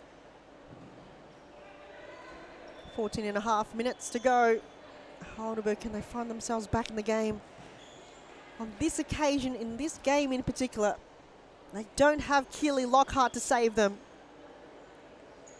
Keely Lockhart last Wednesday scored 2 back-to-back goals in 40 seconds with 1.5 minutes to go to equalise against Eastern FC. They don't have her this evening. So they've got to dig deep and find a way. Try to find your inner Keely Lockhart. A lot to ask here for these players. And we've only got one on the bench. They don't have Katsalakidis either. And they've got Maddie Campbell, who haven't been playing for quite some time. She's here in the stand somewhere. Well, she's on the bench actually, Maddie Campbell. She hasn't been playing, which I'm not sure why. She's not giving me answers here, Maddie Campbell.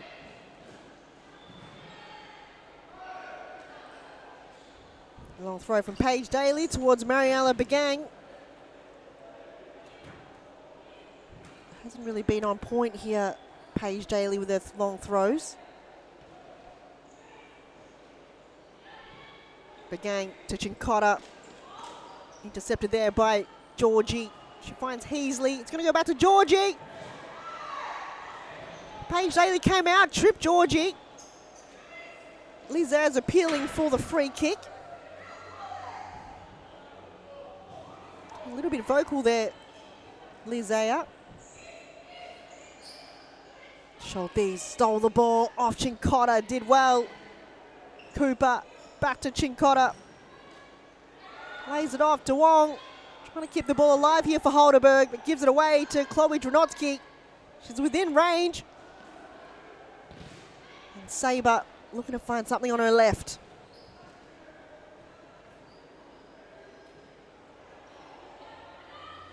So 6 more rounds to go to end the season. Wow, we thought this season was never going to end. But we're reaching the near end of it. 6 more rounds. One of those rounds will be played on a Sunday evening. I believe that will be played on the 1st of December. And the rest will be played on normal Wednesday fixtures. Fitzroy will go up against Preston in next round. Preston, and then they've got Melbourne Evolution. And then a bye round. That's the Sunday evening fixture. That's round 24. And then they're back to face off Eastern FC. Halberg will be going up against Northern Phoenix in a late fixture next Wednesday. Then it's Carlton Heart and then Melbourne Acute.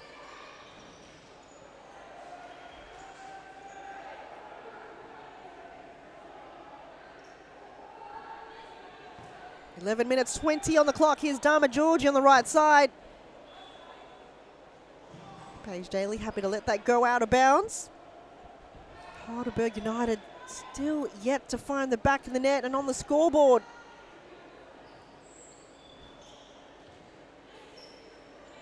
Duong to Cooper. Actually was a step a little bit to the right there. Their passes haven't been on point here this evening. Hasn't been sharp. They're giving the ball away a little bit too easily. Fitzroy was able to capitalise on gaining the possession back. Not a lot of runs forward. They're really nursing the back line here, Halberg United. Playing defensively more than attacking the ball. Appreciate whoever's watching on the stream on YouTube. I know Moe Fatea was on the stream earlier asking the question of who would I think the MVP is. It's really hard to call. Can't give you an answer as of yet here, Moe Fatea. You may see him appear later on in the evening when Melbourne Evolution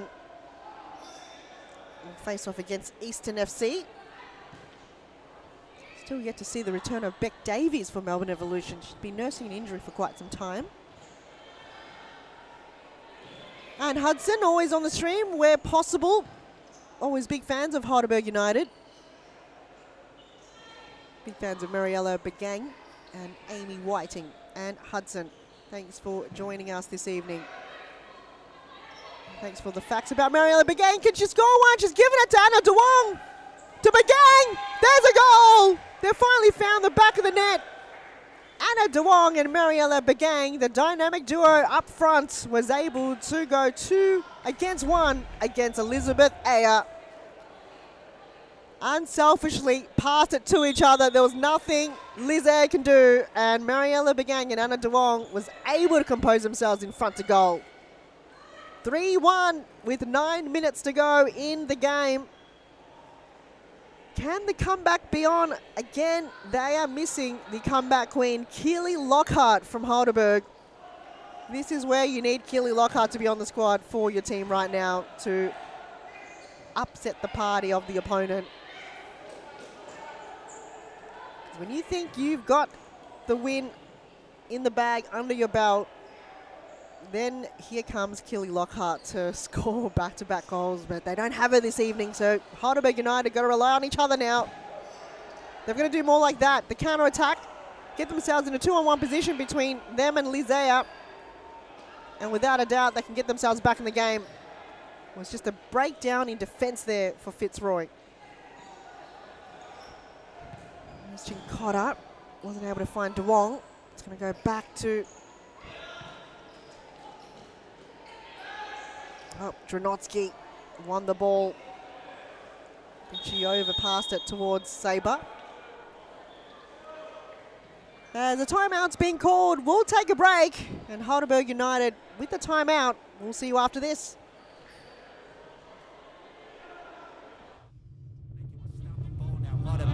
Feel like I live in the end zone. I'm the one leading the drives. The crew running round in a benzo. Red I'll be in charge of my own fate. Left the excuses behind. Now I'm the illest violinist alive. I took the pain and I thrive, but look at me now.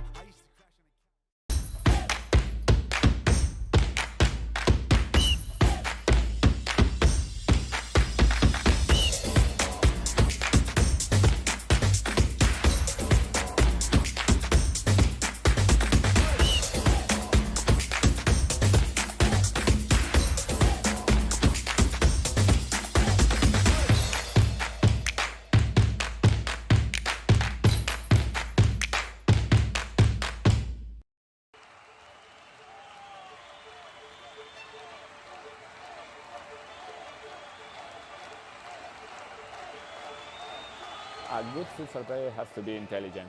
It's the most important quality in a futsal player because in futsal play is very fast, and you have to think really fast. You don't have time, you don't have a space.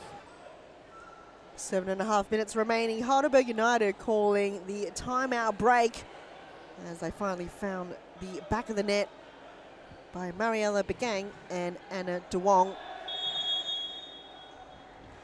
Still anyone's game. You could feel perhaps a comeback could be on.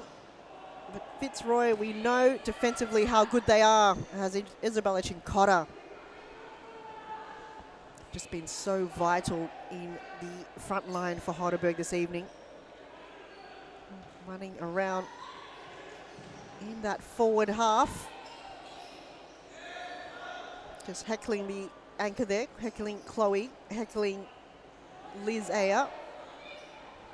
Just using her speed and her agility here. Isabella Cincotta. We're going to find Amy Whiting on the far side. And Amika Schultes touched it last. Here's Whiting. Trying to find Mariella Begang's left. She does. Oh, when it's gone to the back post position. May have been touched last by Fitzroy, so it's going to be a side ball for Halberg. Oh no, never mind. Corner kick for Halberg. Cincotta to Whiting. They'll reset again here, Halberg United. Amy Whiting to the backside of Alana Byrne. A little bit too predictable there. We'll have another go here further down the line. Whiting goes to the far side to Anna De Wong. Under 6 minutes to go. And Fitzroy currently holding the lead. They scored 2 goals in the first half, 1 in the second. And Halberg United was able to get one back.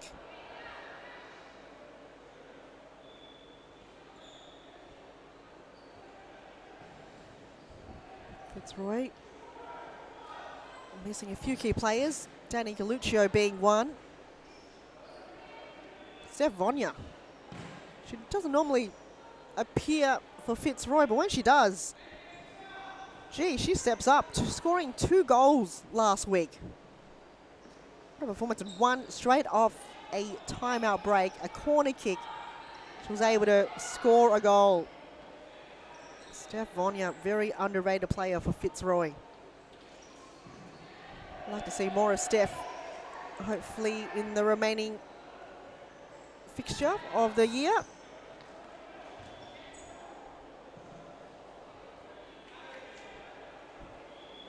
As Amika Schultes takes a break, on comes Romy Heasley for Fitzroy. And she'll bring in the side ball on this end of the court. Lays it off to Liz Ayer, who will line up. But it's gone wide to the right. Long throw from Paige Daly towards Cincotta. Heasley got there first. Lays it down to Byrne. Sabre. Oh, nobody's safe if you're going into those challenges against Paige Daly. You got to watch out. She'll come in strong. She'll take you out no matter what. She's already taken Diamond Georgie out, I think, before. He almost took out Alana Byrne. There's another free kick given to Fitzroy, almost by the halfway line. Liz Ayer. I think Alana Byrne wants to take this one, but she may lay it off to Liz Ayer. Paige Daly keeping a very close eye on her. Here's Liz Ayer. Sabre turns in the near post. She gets her second, and what a set piece coming from Fitzroy. It was textbook play. That's where they perform best. Can't ask any more than that from Fitzroy, one of the best set piece plays in the competition. They just unleash, it's just precision play. You go from Byrne to Lizette, and then she finds Beck Sabre in the near post on the left side. And you know Beck Sabre in range, within close range like that, she does not miss. So it's 4-1 with under 3 minutes to go. We'll watch another replay there. That touch was great. She turned her body. And Beck Sabre, what a season she's had, or having.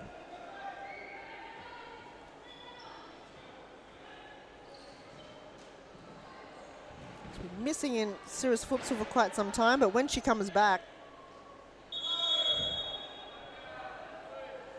just continue where she left off. Beck Sabre.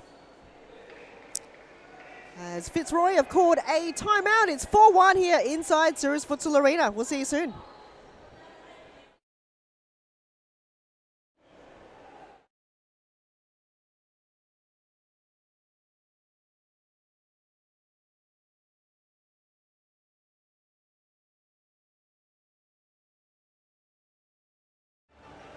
They have to enjoy the game. This finally, futsal or football or basketball or tennis, it's only a game, so they have to enjoy. If they don't enjoy the game, they don't improve. No, they know that we know as coaches that every day is good for improve your level. So you have to work hard every day. It's detail. It's important for improve your career. The group is the key of success. If you don't have a union group, you can win some matches, you can win some tournaments, but finally you don't win the World Cup or you don't win the European Championship. Welcome back. Halberg United got themselves back in the game. However, Fitzroy have scored 2 goals in each of the half in this game. Let's see if we can bring you a scoreboard. Hold on a moment. Maybe in the future, Australia. Side ball for Fitzroy. Ball's gone back to Lizea. Romy Heasley did well to still win the ball back here for Fitzroy. As we count down, just over 2 minutes to go in this game. It's been quite a close one. And Mariella Begang with a header. It's gone wide to the right. Oh, that was so close. We were holding our breath to see where that ball was going to end up.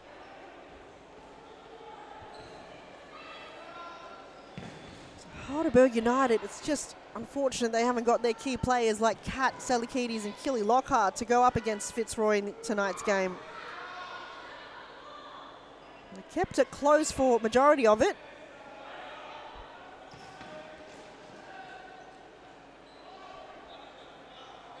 It was only when Beck Sabre was able to position herself earlier in that set piece from Fitzroy.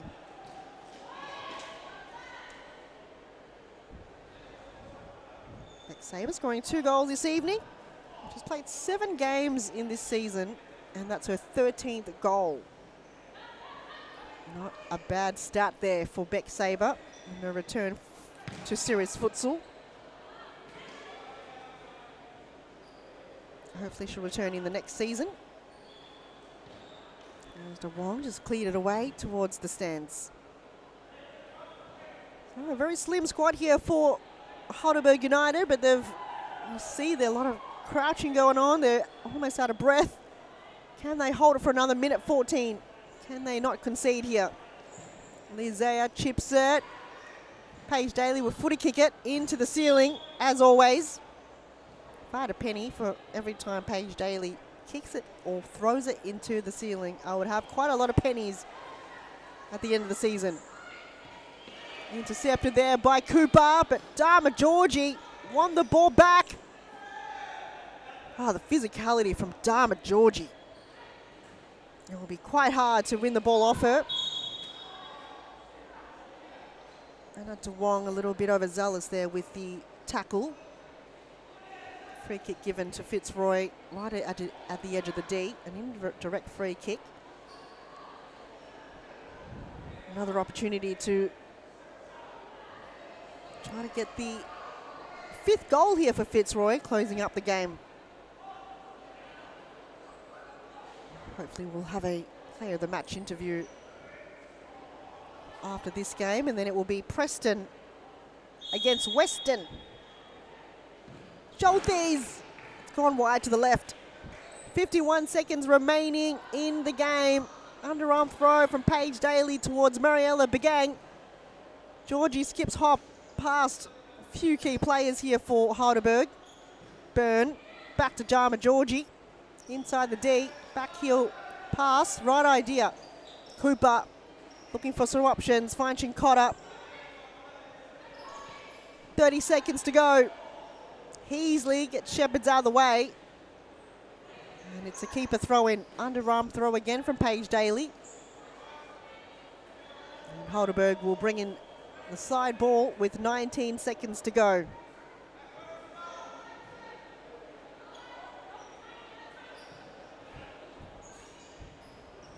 Begang cuts it in, but Byrne got there in the way. Fitzroy always position themselves to defend the ball. As Fitzroy, dominating performance, capitalise on the non-existent bench from Heidelberg United in the first half, scored 2 goals in the first and 2 goals in the second half. Heidelberg United was able to find a consolation goal from Mariella Begang. But they get the third 3 points, closing in this game. As a final whistle blows, final score, Fitzroy 4, Heidelberg 1. We'll bring you a post-match interview after this. And don't go anywhere, game 3 of tonight will be Western United against Preston. Yeah, they don't improve, no? They know that, we know as coaches that every day is good for improving your level, so you have to work hard every day. It's detail, it's important for improve your career, the group.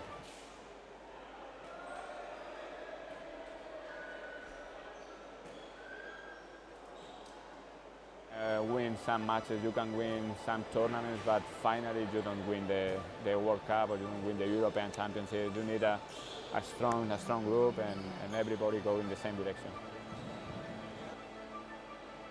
The futsal is totally different than in Europe or in other countries. I think there are good levels here in Australia, there are good players, so they have to work hard and maybe in the future Australia is in the top.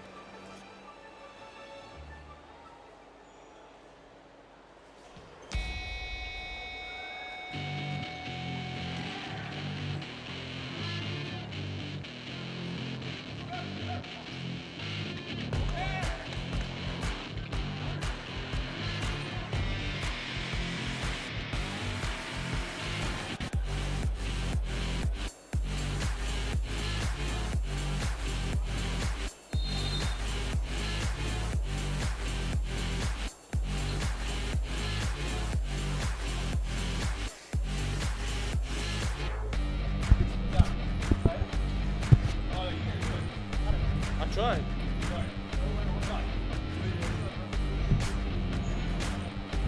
Where's legs? Legs in the road.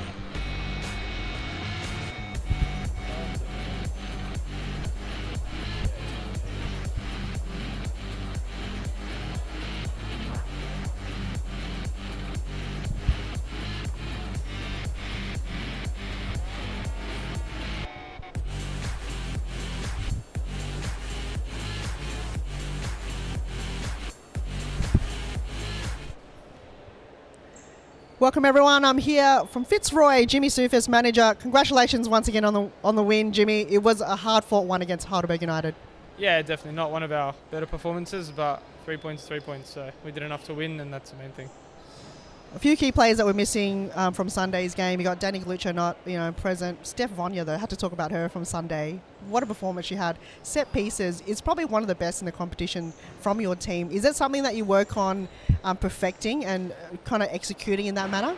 Yeah, definitely. Set piece is a massive part of our game. It gives us a lot of chances to score. So yeah, it's a high emphasis for us, and Steph's improving every week. She was a big out today, as well as Danny and Alicia and Raquel as well. So yeah, we got plenty of quality. A few returning players today, which is good. But yeah, I mean, not our best performance. We've been playing really well the last few weeks, and yeah, today was a little down, but we got the win, so that's the main thing.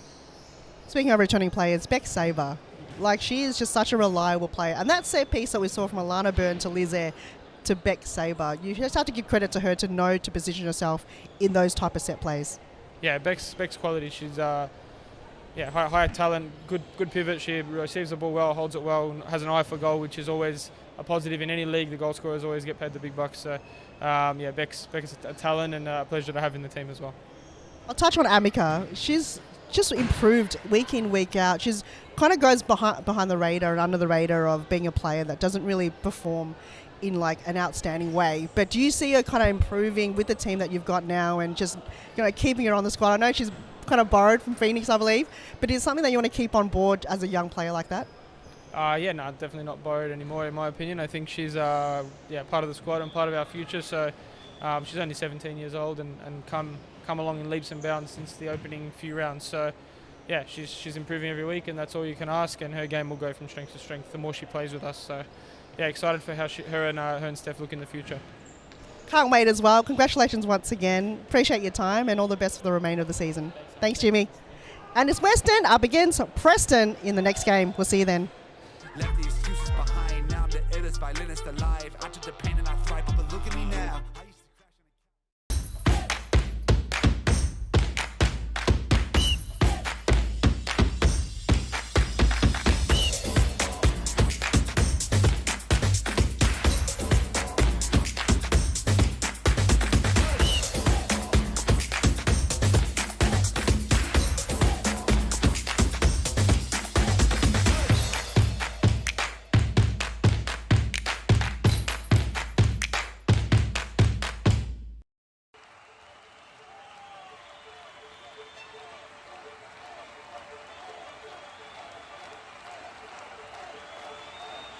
A good futsal player has to be intelligent.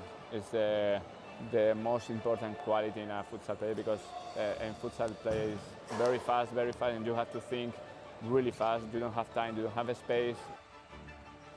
They have to enjoy the game. This finally, futsal or football or basketball or tennis, it's only a game, so they have to enjoy. If they don't enjoy the game, they don't improve. No, they know that.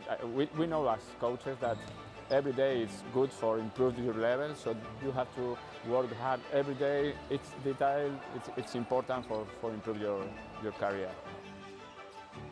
The group is the key of success. If you don't have a union group, you can win some matches, you can win some tournaments, but finally you don't win the World Cup or you don't win the European Championship. You need a strong group and everybody go in the same direction. The futsal is totally different than in Europe or in other countries. I think there are good levels here in Australia. There are good players, so they have to work hard and maybe in the future Australia is in the top.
It's round 21 action, game 3 of the Women's Series Futsal Victoria Women's Competition.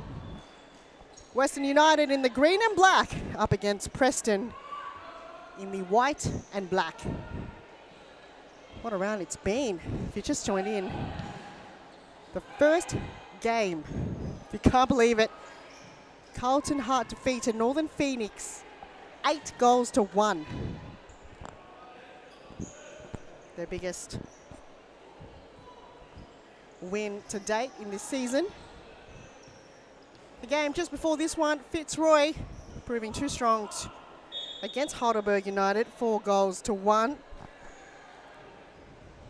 They're inching closer to the second spot position, Fitzroy. And they've got Rebecca Saber scoring her 13th goal of the season with only 7 appearances. As looks like earlier on in this game, we've got an indirect free kick. So,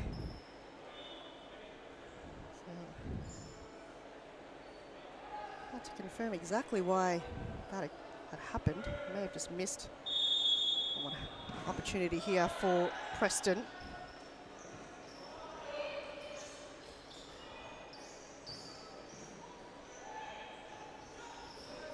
Preston going off with quite a huge win last round on Sunday evening against Eastern FC with a 14-2 win. So can they bounce back and continue where they left off here against Western United, who were defeated by Halberg United with a nail-biting loss in round 20. Did end up going to a penalty shootout, but credit to them. And credit to Layla Abdulatif, who brought the game back to life for Western United. Drew in a equaliser in that game to get them into a penalty shootout, but wasn't able to finish it off in the end. So they're looking to bounce back here, Western United. Here's Sydney Allen on the run. Looks to find Claudia Damasi, but it's gone wide to the left. Players also joining Claudia Damasi and Sydney Allen for the Preston squad this evening. Number 9 is Monica Fanua.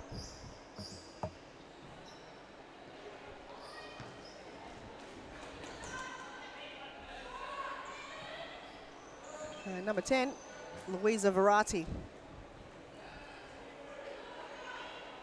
And we've also got 2 players on the bench this evening. Western United have got their call 5 on the court at the moment.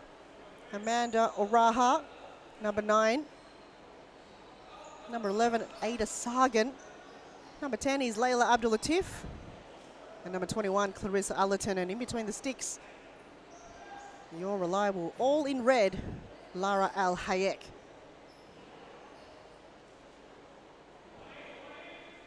Well, Preston this evening has got Amin Avan in goals, number 90 in the all pink.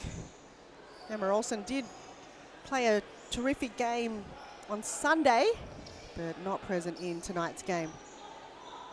Here's Western United building up the play once more. Araha on her left, and Avan had to outstretch the save.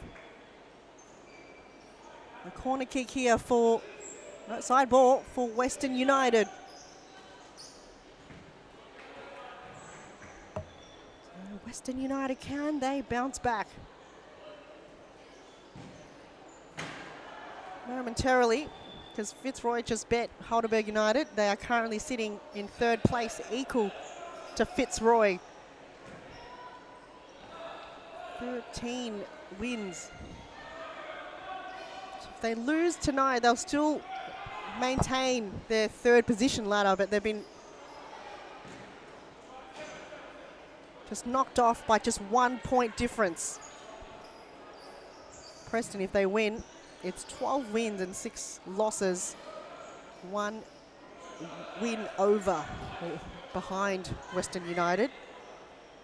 So 3rd versus 4th. As a timeout had been caught early here in this game.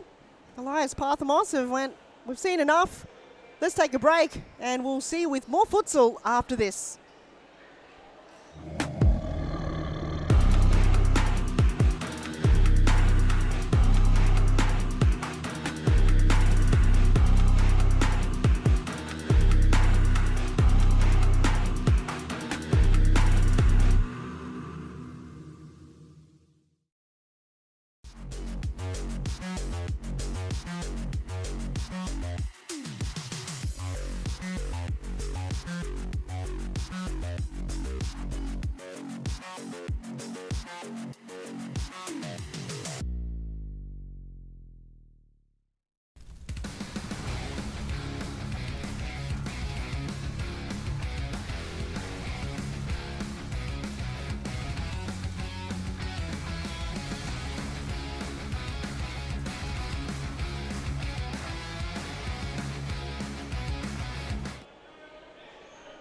We're back from the timeout break. Western United still in their huddle. And it will be a side ball just right in front of the Preston bench. As we see the first appearance of Stella Nissen on the court for Western United. She's got number 5 on her back. Here's Araha. Lay it off to Abdul Latif. Allerton, oh, it was good. It was low. But Amin Avan have got it covered. Very well executed technique there from the keeper. There's Araha, again, low ball on target. Long throw from Avan. Nissen, this time is perfect. Stella Nissen coming straight off the bench. Gets the first for Western United.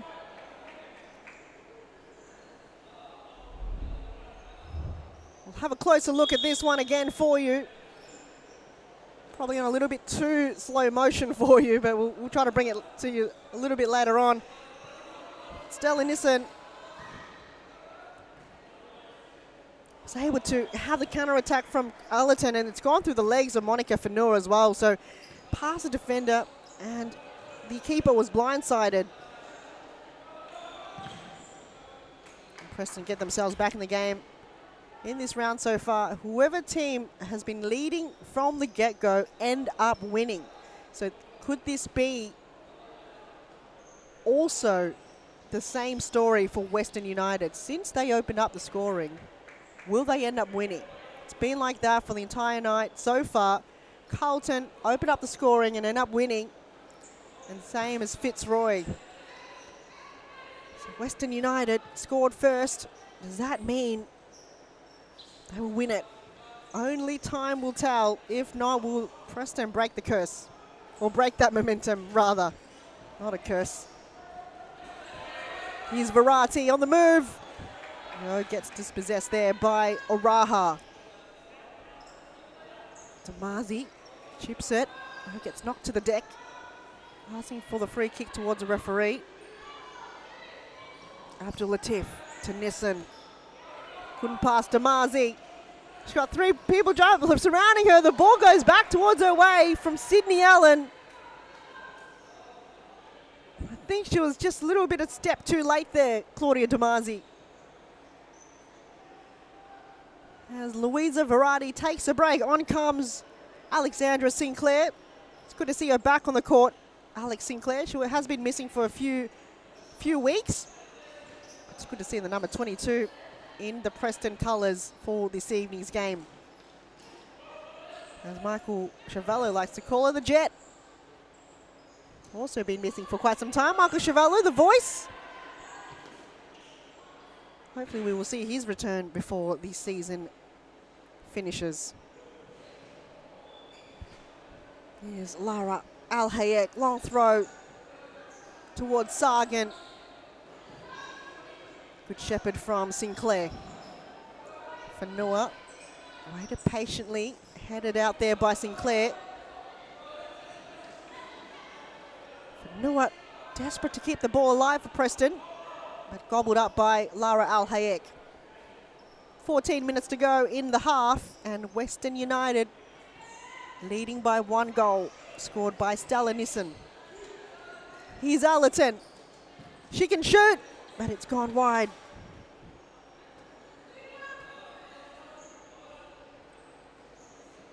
Van, short to her right to Fanua. Damazi back heels it. Allerton gets tripped, no free kick called. She did appeal to the referee. Might watch that goal again from Stella Nissen. Oh, it's gone through the legs of Monica Fanua. She gets megged, and Stella Nissen, terrific goal, hits the post, and to her favour, it bended into the goals. Here's Allerton. Sargent between Sydney Allen. Looks like Allen won the ball. Quick release towards Fanua. Sinclair. It's gone back to Allen. Fanua looking for some options. Play it back to Sydney Allen. Passes one. Couldn't pass Nissen. 2-on-1. Sagan. Still Sagan. She had Stella Nissan centrally. Good positioning coming from the keeper.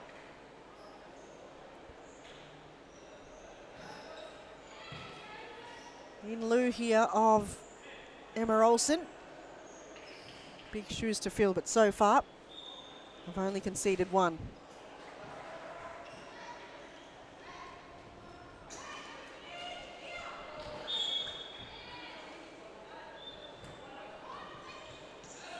As on comes on the court, Natalia Goga for Western United. I'm talking about newcomers coming on the scene for Western. We haven't seen too many players added to the squad list. Well, they've proven me wrong in this round. And you've got Goga as a new addition to the squad. Perhaps playing her first game for Cirrus Futsal. She's in the orange boots this evening. And the ball eventually cleared away there by Clarissa Allerton.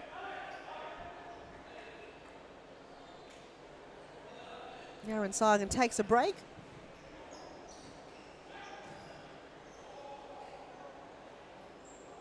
On comes Ada Sagan.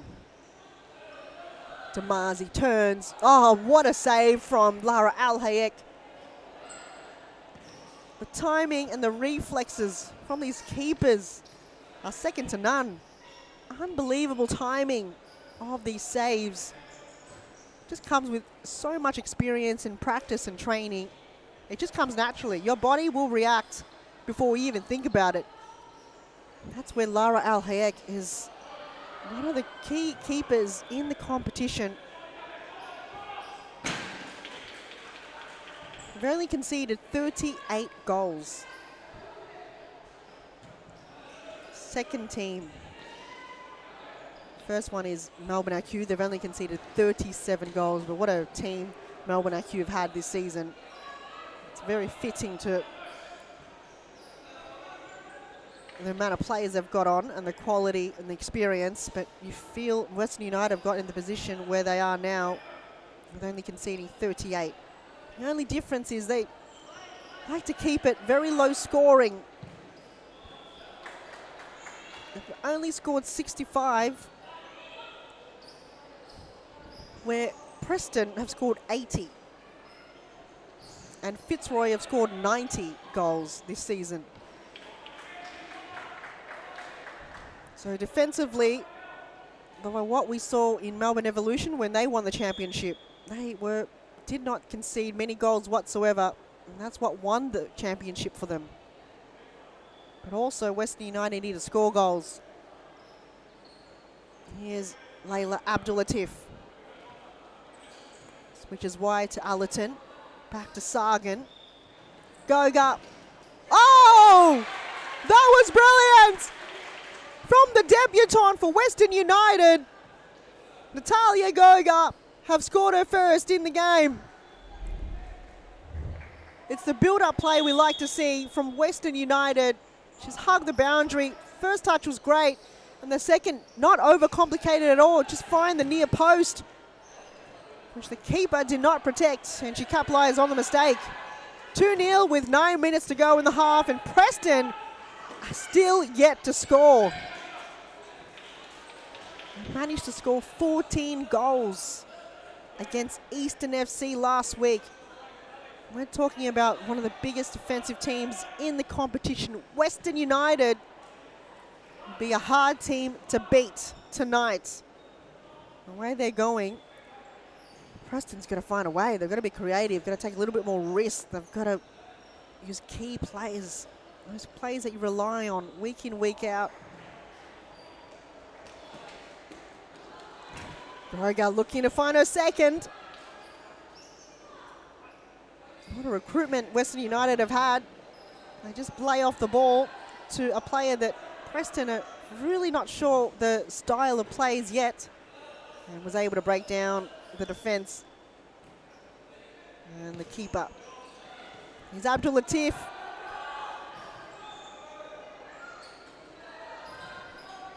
As Alana Sultana also makes a return for Preston, repping the number 47.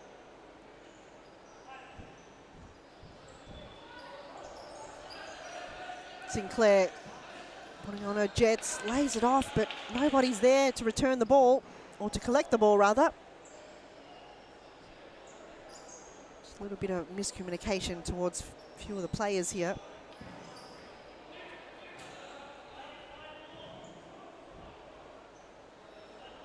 We did see a big performance from Steph Galea on Sunday evening's game. Not present in tonight's game. Here's Sinclair again. Can she find a target? Almost gives the ball away. Goga to Oraha. Oraha desperate to keep the ball alive. Here's Goga again. But Sinclair got in the way. We also see big goals coming from Kiana Shervey as well in Sunday evening's game. How important she was in the win against Eastern FC. So was Steph Galea. So was Rachel Gillies. Here's Variety getting sandwiched between Amanda Oraha and Clarissa Allerton as Western United win the ball back. Here's Goga on her left, but not on target. Had a little bit more time there, Natalia Goga. So Preston will reset from the back. Variety. Ball too heavy for her to get to. Raha will slow things down again. Western United will build up the play. Goga, how good has she been? Good possession. Raha, not too much behind it. Allerton almost stole the ball off there. Did steal it off Sydney Allen. Here's Allen, waited patiently for that. Near post save from Lara Al Hayek. Fanua. Western United giving the ball away. Sinclair put the Jets on. Big save from Lara Al Hayek. Fanua. Sinclair on the right. Still, ball is still live, and Lara Al Hayek. Another important save in the near post. The split saves are one of the best in the competition. Here's Fanua. Goes to a right to Variety. Turn from Fanua. But too much pressure there coming from Clarissa Allerton. The physical presence have made it challenging here for Preston to find any opportunity to score a goal. Stella Nissan comes on the court again for Western United. Allerton takes a wild shot anyway. 3 goals to Western United. What a screamer from Clarissa Allerton. You look like we were watching a training ground. Look at this. Bam, we've seen that time and time from Clarissa. It's her signature move, and that was pinpoint precision. How ecstatic she is and relieved that that gone in. Finally, she's able to bring all her work from training into life. It was executed so well. And Western United, 3 goals to 0. Here's Araha. 3 minutes 45 on the clock here in the first half.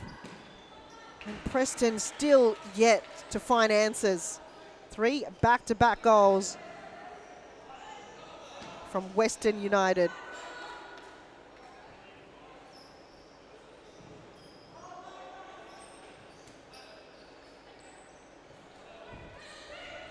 So Preston, can they find themselves back in the game here? We saw them last time in round 12. These two teams did go into a penalty shootout. It was 4-4. Will it happen again? And eventually Preston was able to come out winners in that penalty. Allen wasn't able to cut that ball back into play. Every team that has scored the opening goal have won it. So Western United so far have followed suit to what the other team has done. Sydney Allen has put the burners on. Sydney Allen! Her shot got deflected as Jamie Sultana from Preston have called a timeout with 2 minutes 35 on the clock. We'll take a break. It's Western United 3, Preston 0.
What a dominating display here from Western United in the first half, scoring 3 back-to-back goals.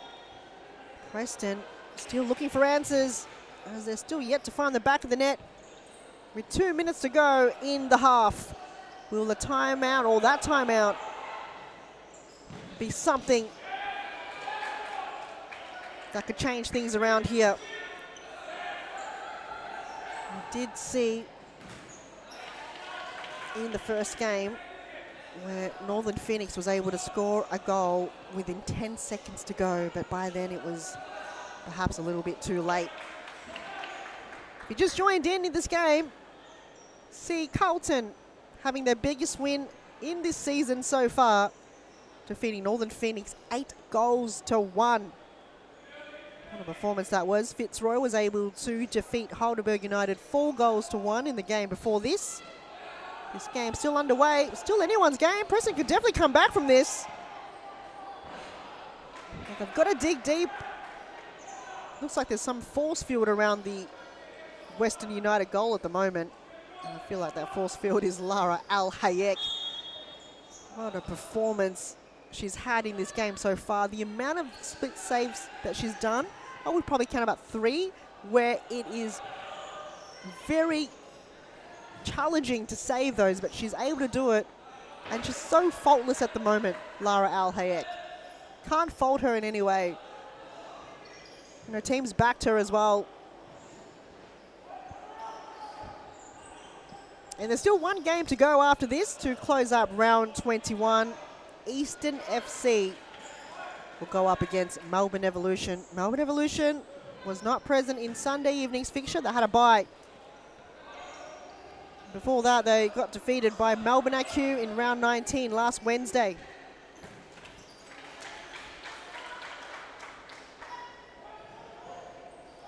So Western United, can they continue their form in the second half? Or will Preston bounce back? Only time will tell as the halftime whistle blows. We'll take a break in the second half coming right after this.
3 goals the difference between these two teams as second half is underway. Western United up against Preston, and what a performance Western have had in the first half. Can they continue their performance and the display, or will Preston bounce back? I wonder what was said in the halftime huddle. Jamie Sultana, the coach for Preston this evening. Wonder what was said in that huddle. Taylor Halabi, also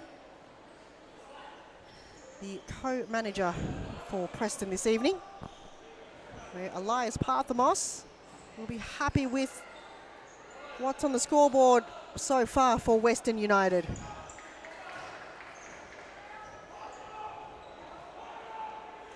As Western United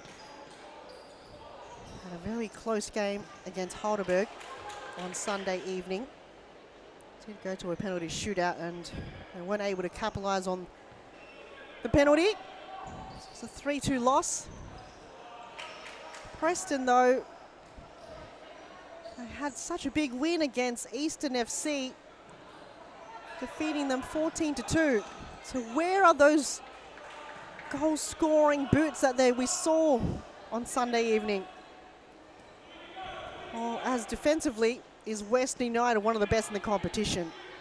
Again, only conceding 38 goals, one more than Melbourne IQ. Here's Sydney Allen, can she cut it in?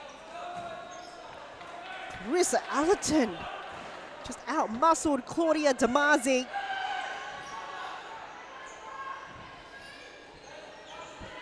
Such a reliable anchor there, but she could also score goals. Here's Allen, awkward touch on her left. Terrific goal earlier from Clarissa Allerton. She has got herself on the scoreboard in tonight's game. So has newcomer Natalia Goga and Stella Nissen. Open up the scoring for Western United. Here's Araha, she gets tripped. Free kick given and a yellow card given to Monica Fanua.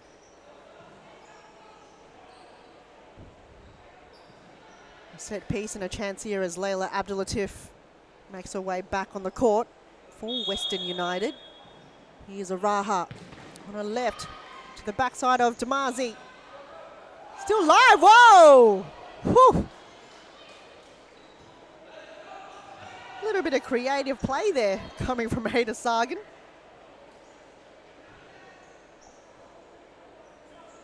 If you're 3 goals up, why not try something like that? Verratti getting gang tackled between Araha and Clarissa Allerton. As Western United can reset the play again. Sargan. Araha on her left. Mopped up by the keeper, Avan. Allen could go it alone to Damazi. Can she cut it in? Oh, it's gone way past Sydney Allen. That was Lara Al Hayek was beaten for the first time. That was Clarissa Allerton and both Layla Abdulatif inside the D to apply that pressure.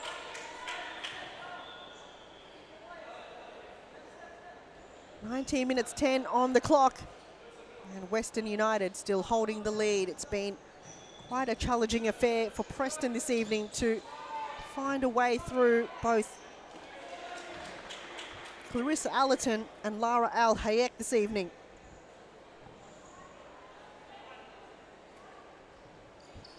Al Hayek to Goga. Wasn't able to find Araha. Here's Allen on the move. Surrounded by 3 Western United players. And Alex Sinclair draws in a corner kick for Preston on the far right side. A chance here for Preston to set things up. Fanua asking for it. But Alex Sinclair missing a target.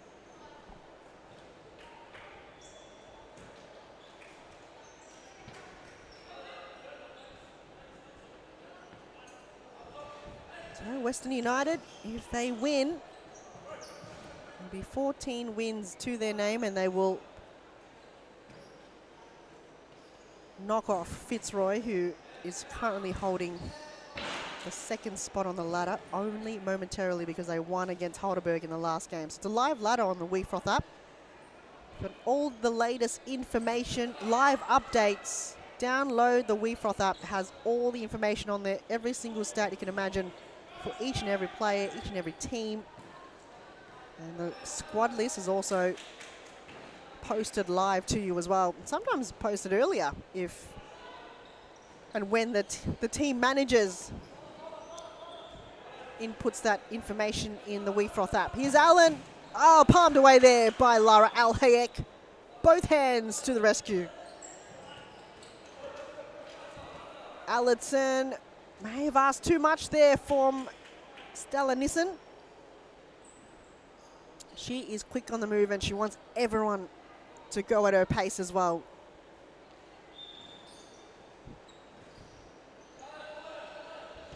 Sultana up against Allerton will reset the ball.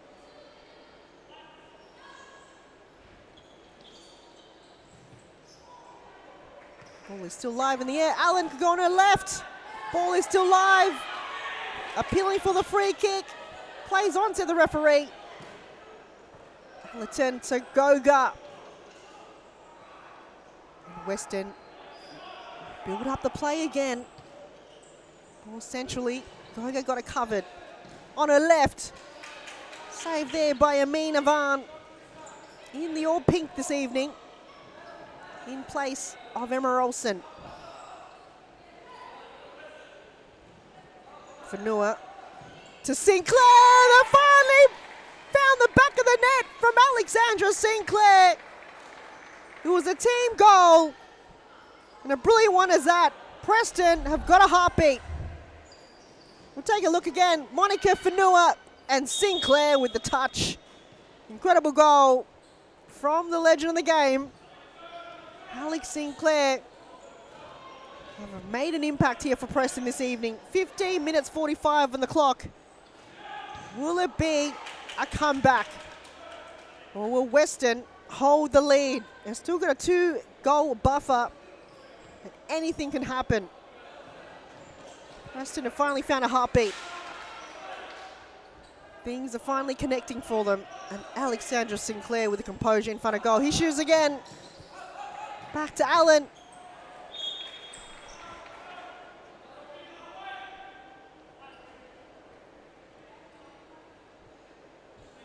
There's finally a little bit of gap in the defense of Western United, and Preston from Sinclair again. Oh, how's that gone wide? Sydney Allen in front of goal. He's missed it. She can't believe herself. How did that not go in?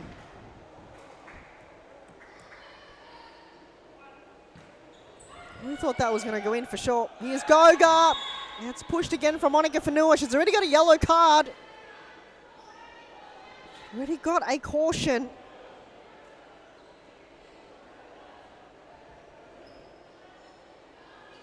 She's given away a free kick. Layla Abdulatif, we saw her score 2 goals last week. The 2 goals that mattered the most. Will it be the 4th one for Western United this evening? No, says Preston. 14 minutes to go. Western 3 goals to Preston 1. And Preston looks like they've given away another free kick. It was against Natalia Goga as both her and Stella Nissen make their way to the bench. On comes Ada Sargan and Amanda Oraha as Clarissa Allerton this time round taking the free kick. She's got Oraha on her right. Or will she go it alone? We've got the best angle in the house here, everybody. What do you reckon? Ah, she goes at it alone. But it's gone wide to the right.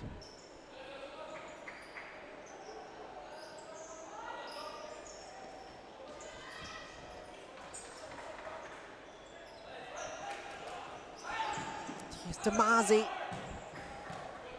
Careful not to take your own teammate out. That's probably why Steph Galea is probably not playing at the moment. She got collected by her own teammate, Emma Olsen, in Sunday's evening game. Olsen was trying to clear the ball and she hit Steph Galea in the crossfire. I think it was almost... Oh! Why hasn't that gone in? Sydney Allen are throwing everything towards goal. And yet, there's some force field. Wow. 2 attempts from Sydney Allen. One's hit the bar, and the other was able to defend it away by Lara Al-Hayek. She's absolutely banging on the door here, Sydney Allen. But it does not want to open for her whatsoever as Damazi clears it away towards the stands. As Western United are stopping this momentum from Preston as they've caught a timeout with 12 minutes to go.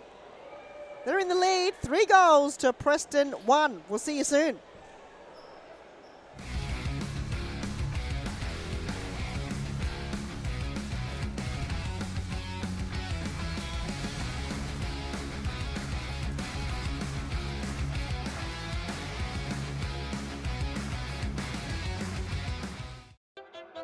I grew up with low self-esteem. Was me and my mama, just us in the trauma. Hands up if you know what I mean. I see you, I feel you. I want you to know that you're not alone. I know what it's like not to have a home. What a bowl. Feel like I live in the end zone. I'm the one leading the drives. The crew riding round in a benzo. Red I'll be in charge of my own fate. Left the excuses behind. Now I'm the illest violinist alive. I took the pain and I thrive, but look at me now.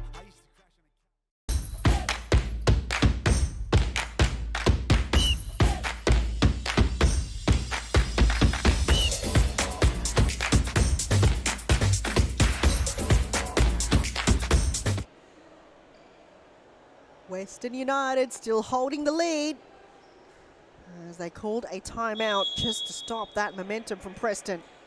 As Allerton kicks in front of the face of goal. She's already got her name on the scoreboard already in tonight's game. Stoa Stella Nissan and newcomer Natalia Goga for Western. Here's Verratti. It's been tricky to pass Clarissa Allerton. She's made it quite difficult. Sargent. Get shepherded away from the jet. Alex Sinclair to Damazi. Oh, the ball essentially towards the D. Nobody there. Alex Sinclair is looking that direction. That would have been great.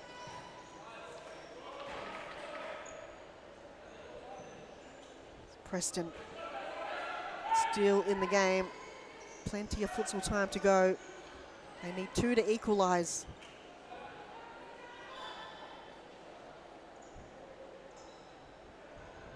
Sydney Allen. And the signature headband.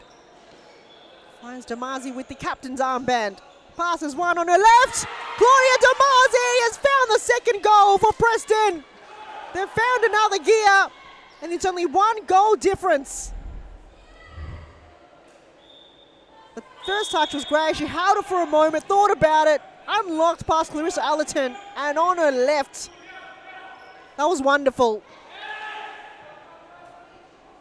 This is where experience and intelligence come into play. You need to be able to make decisions like that. Have to have a moment to think about it.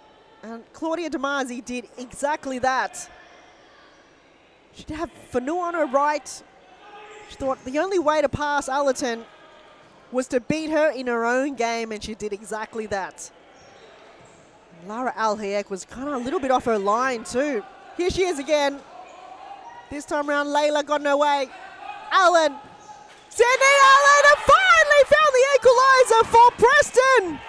She's banged on the door, she's found the key, and she's unlocked it. What a sigh of relief for Sydney Allen, who have been relentless the entire game, and she's finally found a bit of time and space and cleared a few cobwebs in the process. Preston trailing by 3 goals coming into the halftime break and have scored 3 back-to-back goals. What a half they've had. It was first from Alexandra Sinclair, who scored the first goal for Preston. It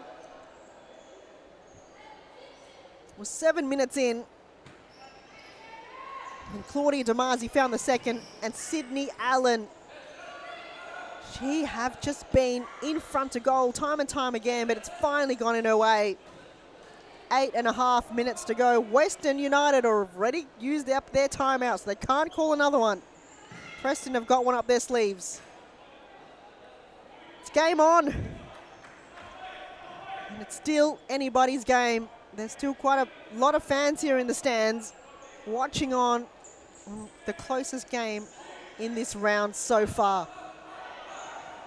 Verratti finds Allen. Will go for it anyway. Palmed away by Lara Al-Hayek. Oh, it's a Western United ball.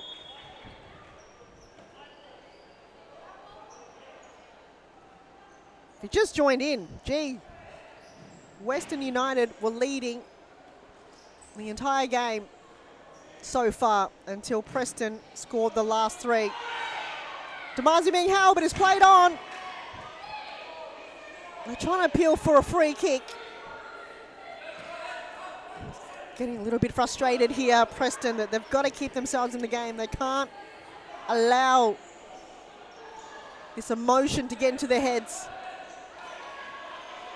They've come a long way to get themselves back in the game, where it's a similar thing happened to Western United on Sunday, where they were trailing by 2 goals, or trailing by majority of the game, and were able to get back on equal terms.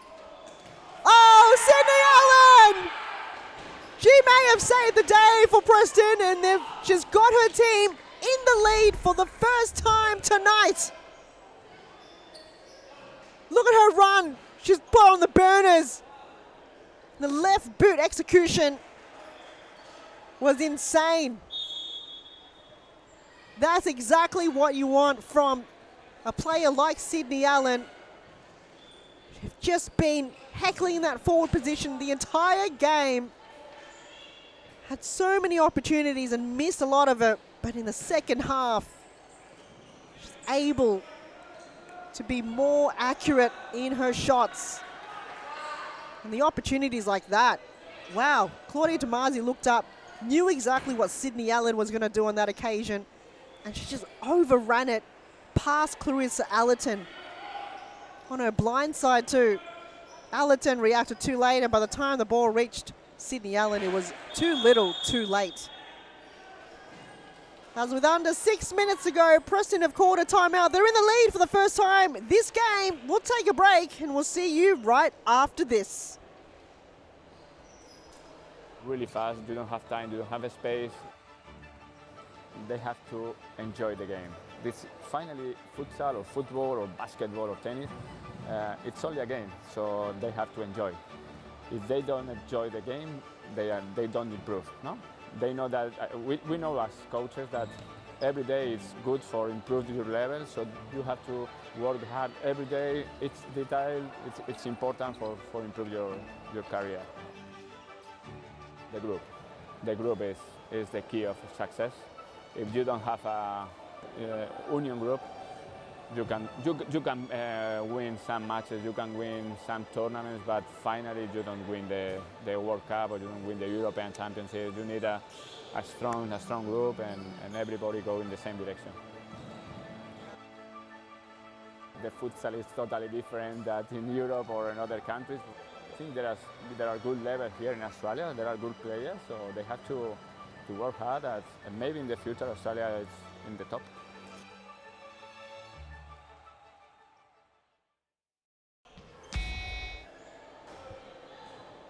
What a turnaround in events in this game. Western United were leading for majority of the game, 3-0 coming into the halftime break. And Preston, they've woken up.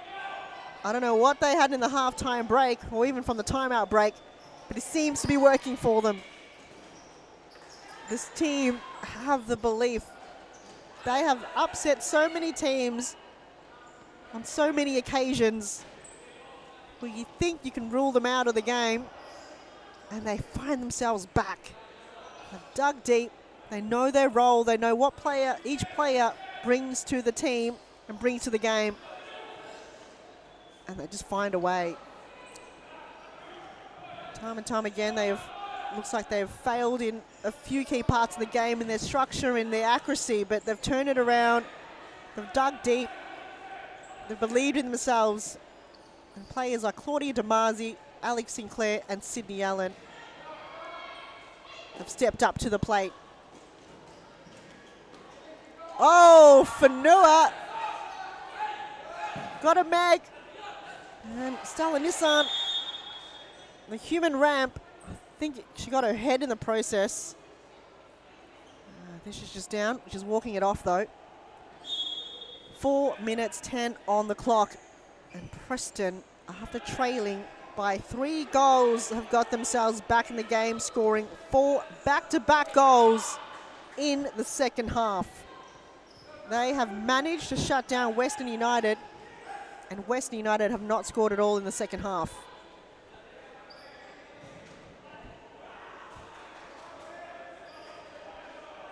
We saw the opening goal from Stella Nissen. Natalia Goga found the back of the net, and so did Clarissa Allerton. But since then, Preston have not allowed them to score. Here's Damasi. Oh, and the last moment save there from Stella Nissen. Tracked back and not allowed the pass towards the back post. Damasi will bring in the corner kick for Preston. Gobbled by Lara Al-Hayek. Here's Goga. Monica Fanua got there first. She megged her again. Nissen. Just a wild shot out of danger. 3 minutes to go. Will it go to another penalty shootout? That's if Western United could find themselves an equaliser here in the second half. Here's Damasi. Cut off there by Allerton. Goga back to Allerton. Damasi gotten away. Awkward bounce. Allen got it back. Fanua. 2 players tagging her. Oh, and an accidental handball by Stella Nissen. Oh, she knew it straight away too, that it just clipped her hand. Referee was quick on the whistle on that one. Preston did not need to appeal.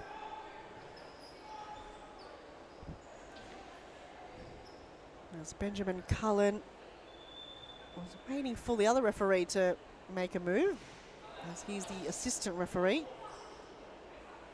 Chance here for Preston to make it a 2-goal buffer. And it could also be game, set, match. This is a crucial moment here for Preston. Alexandra Sinclair. Big moment for Sinclair. Fanua is in the wall, actually. Damasi is on Sinclair's left.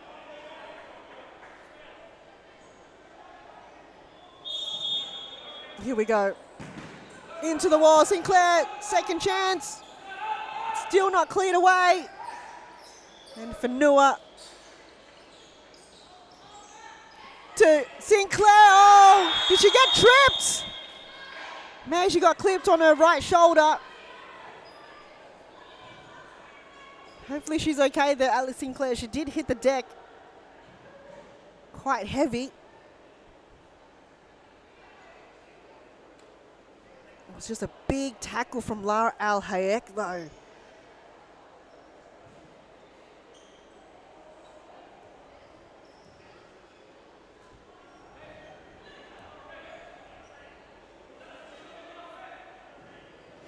So a chance here for Preston.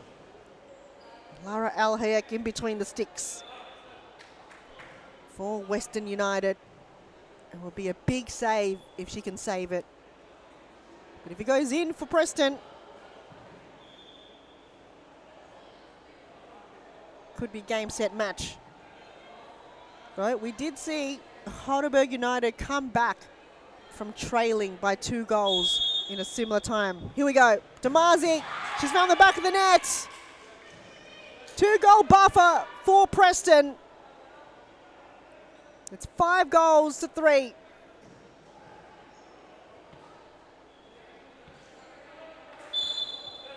And a very important penalty kick there for Preston.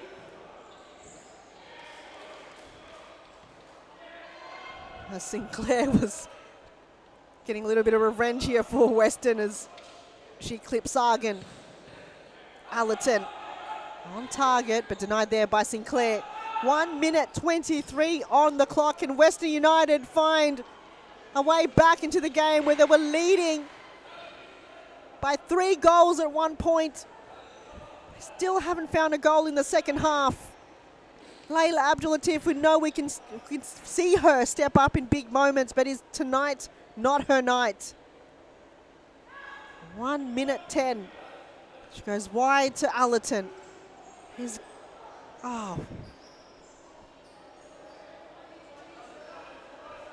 Koga on her debut for Western United. Played a key role in one of those 3 goals. Here she is again. Still keeping the ball live, but it's gone out of bounds. Side ball for Preston. 58 seconds to go. As we don't have a third referee this evening, so it looks like Josh Fusco of doing the stop clock. Oh, the ball's turned over. It's turned over again. Something's happening in that far side of the court at the moment. 55 seconds remaining in the game. Can Preston hold this lead for the next 51 seconds? Able to turn the game around. And what a performance they've had in the second half. Was able to pass Lara Al Hayek 5 times. The goal was from Alexandra Sinclair. Started it off. Built that confidence and the belief. And it was Claudia Damazi and Sydney Allen's turn to join the party. Claudia Damazi on a brace.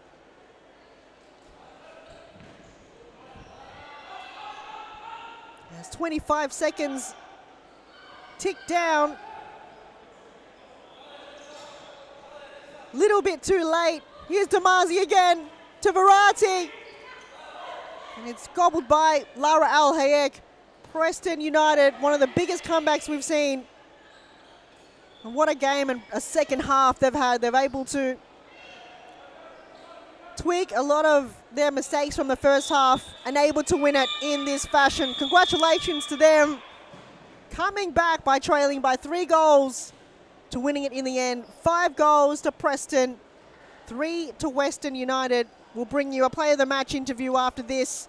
And to close up round 21 action, Eastern FC will face off against Melbourne Evolution.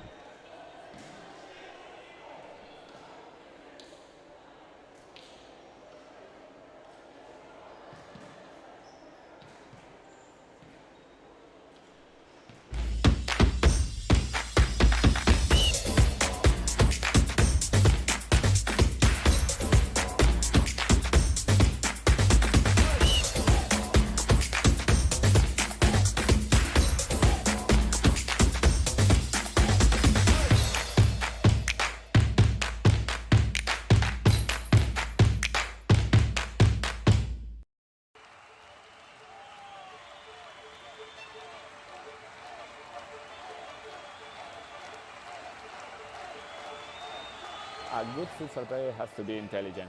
It's the most important quality in a futsal player because in futsal play is very fast, and you have to think really fast. You don't have time, you don't have a space.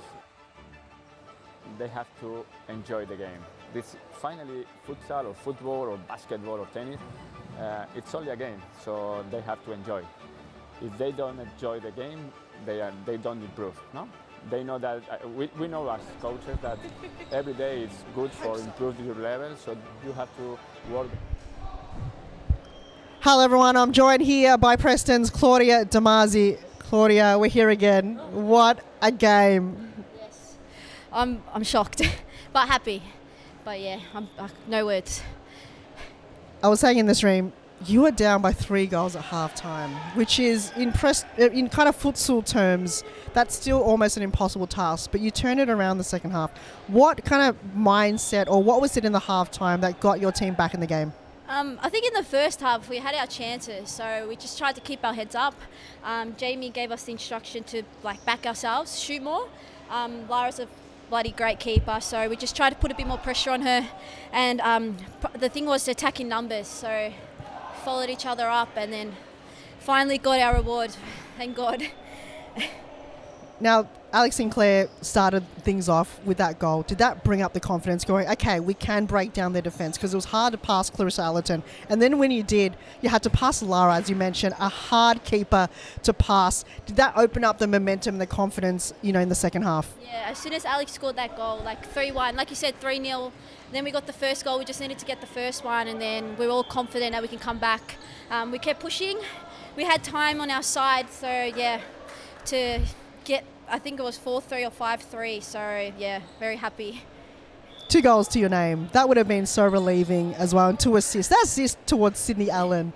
Who would have thought? You probably had some vision knowing that she's going to make those runs behind Clarissa Allerton. So that vision that you see, is there something that the chemistry is building between yourself and Sydney to kind of make those creative plays happen? Yeah, so if you look at the stats, Sydney sets up all my goals, so I had to give her some back. She still looks for me at the back post and I tell her to just shoot, but had to give her one. She deserved it. She got unlucky, so finally to get, she got one and everyone got around her, so very happy that I got her assist.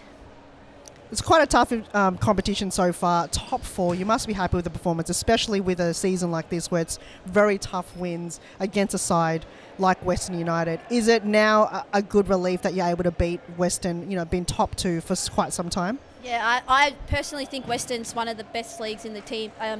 Best teams in the league. I honestly love the way they play. I hate playing them in the nicest way.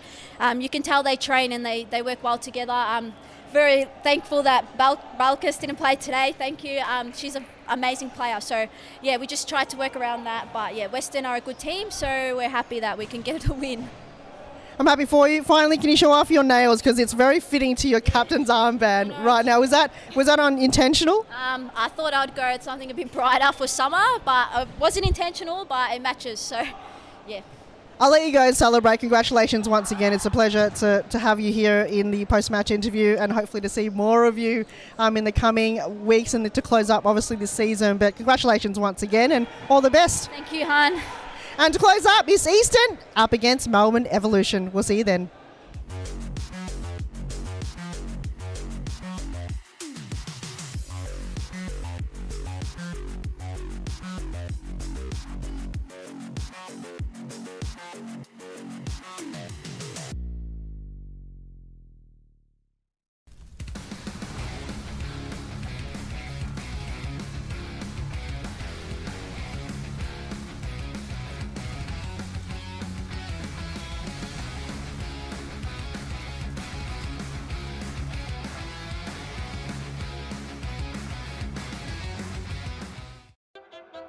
I grew up with low self-esteem. It was me and my mama, just us in the trauma. Hands up if you know what I mean. I see you, I feel you. I want you to know that you're not alone. I know what it's like not to have a home. Feel like I live in the end zone. I'm the one leading the drives. The crew riding around in a Benzo. Red I'm in charge of my own fate. Left the excuses behind. Now I'm the illest violinist alive. I took the pain and I thrive, but look at me now.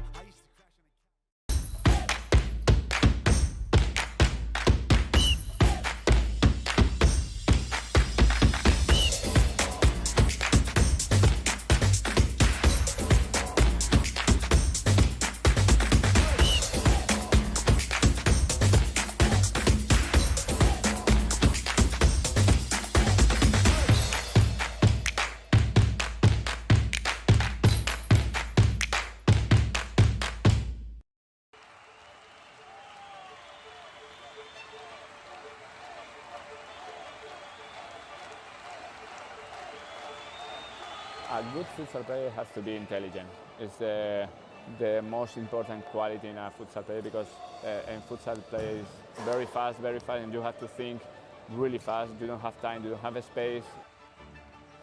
They have to enjoy the game. This finally futsal or football or basketball or tennis, it's only a game, so they have to enjoy. If they don't enjoy the game, they don't improve. No, they know that we know as coaches that every day it's good for improving your level. So you have to work hard every day. It's detail. It's important for improve your career. The group is the key of success.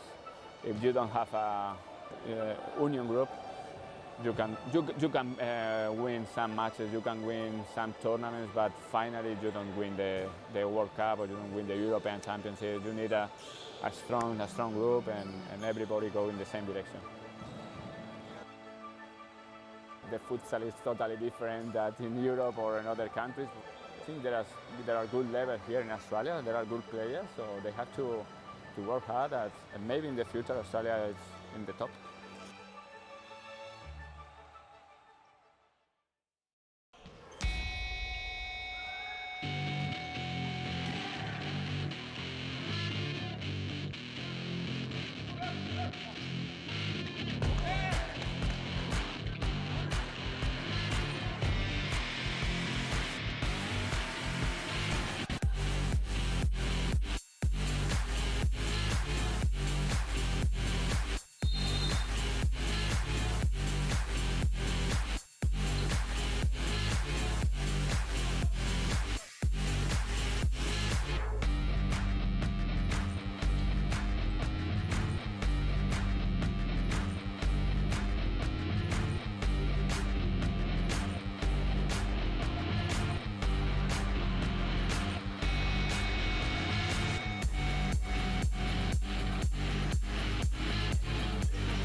The final game of round 21 underway. It is Eastern 1-0 FC up against Melbourne Evolution. It's the blue against the blue. Eastern FC in their all blue and Melbourne Evolution in their white top and light blue shorts. And we finally see the return of Rebecca Davies repping the captain's armband. Looking better than ever there in the number 10. My name's Han Solo. Thank you so much for everyone tuning in for the final game of this round. And what a round it has been. Quite an entertaining one. If you just joined in, game one, you saw Carlton Heart defeat Northern Phoenix, their biggest win of the season yet, 8-1. One of the biggest performances we've seen from the Carlton squad. Game 2 was Fitzroy defeating Halberg 4-1. And the last game before this, Western United trailing by 3 goals at half-time, and Preston showing all class and dominance in the second half, scoring 5 back-to-back goals and end up winning it in the end, 5-3. This game we hope to be a closer one than last week, where Eastern FC had a big loss against Preston, 14-2. So can they bounce back from their loss against Preston? Only time will tell. And Melbourne Evolution had a bye round on Sunday evening. And before that, in round 19, they were defeated by Melbourne AQ.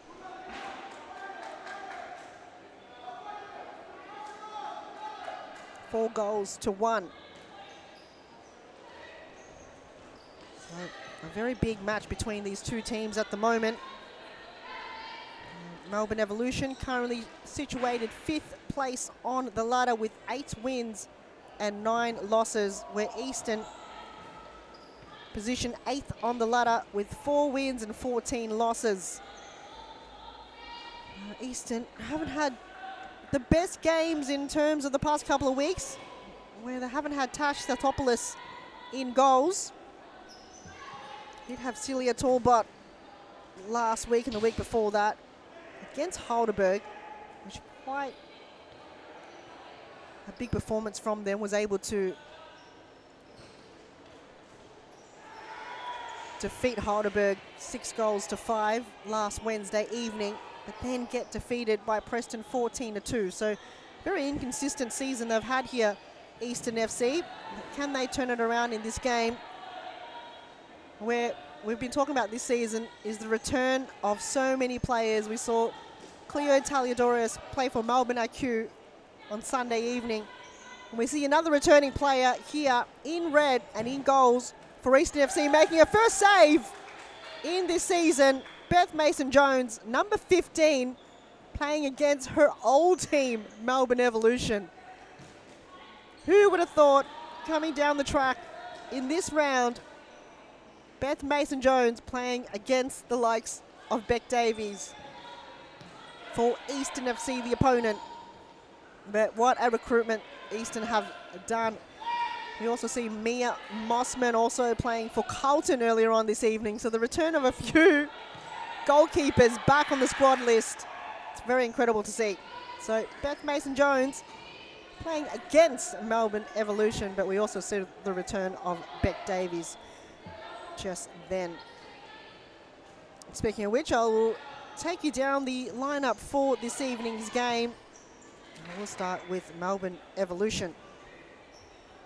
In goals, Danielle Bradley. Katie Foster is also on the court here for Melbourne Evolution, and so is Sophie Williams. Beck Davies repping the captain's armband. Good to see the return. There's Grober, open things up here for Eastern FC. That's the start they wanted. Aneva Grober found the back of the net, composure in front of goal. It was hard, it was fast, and there was nothing stopping the keeper on that occasion. 1-0 are up.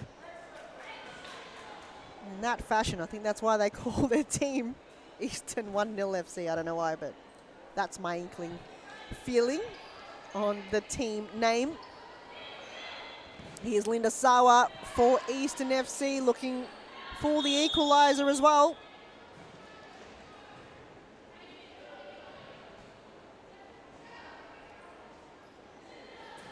I'll have to confirm. A few of these key players for Melbourne Evolution is not listed here on my list. So we'll try to bring the names of those players that Evolution have brought in. Some new players here for this evening's game. Moving on to the squad for Eastern FC. Number 19, Linda Sawa, was not present in Sunday's evening's game, so it's good to see her return back here for Eastern FC.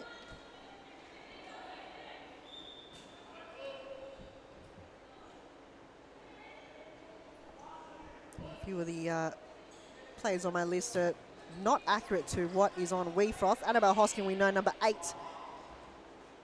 for Eastern, and Ava Grober, number 82. (16 minutes 45 on the clock). Eastern started off this game on the scoreboard early, just to ease the nerves a little bit.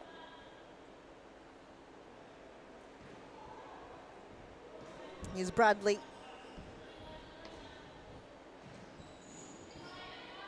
Short to Williams. To Davies. How important for Evolution to have Beck Davies back on the team. And Katie Foster letting that ball go out of bounds.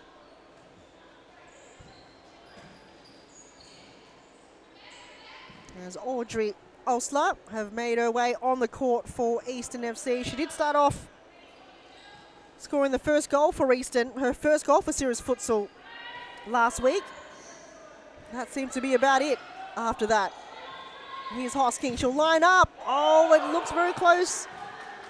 The bench was anticipating that to go in, but it curled wide.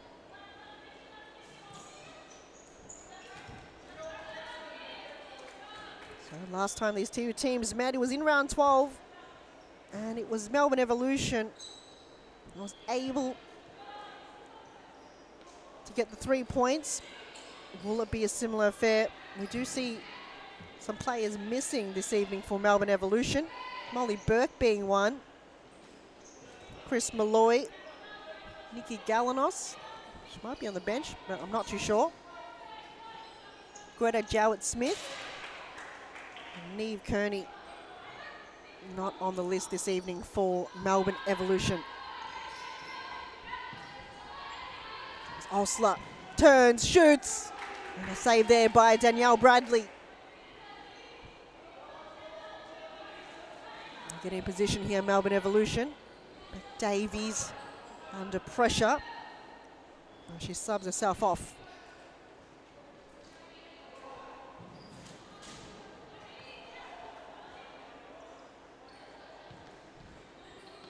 There's Danielle Galina on the court for Eastern FC. There's Osler. Galina turns. No choice but to play it back. Osler again, can she cut it in? Runs out of room. Bradley looking for options. Goes short to Williams.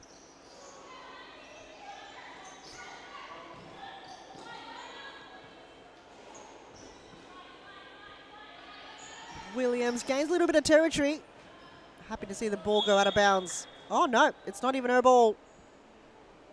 Eastern FC to bring it in on the far end of the court. Mason Jones, a little bit too much mustard behind it to get to the possession of Annabelle Hosking. What a lovely Wednesday evening here in Thomastown. Very ideal conditions for futsal. Not too hot, not too cold, which we love. This week's been quite mild, which is good for futsal playing. Sometimes this arena does turn into quite a butterfly house when the humidity does get high and the players, you feel the sweat coming on. So tonight it's actually been quite ideal for the spectators and for the players. But we know coming into summer, things could get quite worse in here.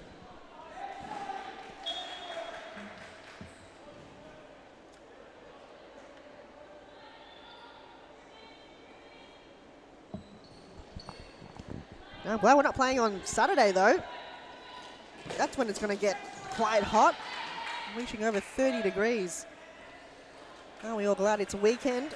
Can enjoy the hot weather. 12 minutes 20 on the clock, and Eastern FC are still holding their lead so far.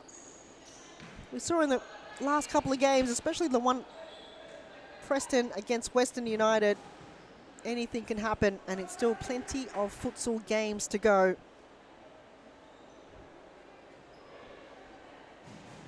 There's Eastern, can they bounce back from their loss against Preston last week? Oh, Williams, big save there from Beth Mason-Jones, a 5-point save. Got her team out of danger. So far, keeping keeping her team a clean sheet. I'm getting confused here. For some reason, I keep thinking Mason-Jones is goalkeeper for Evolution, but she's not. She's playing for Eastern.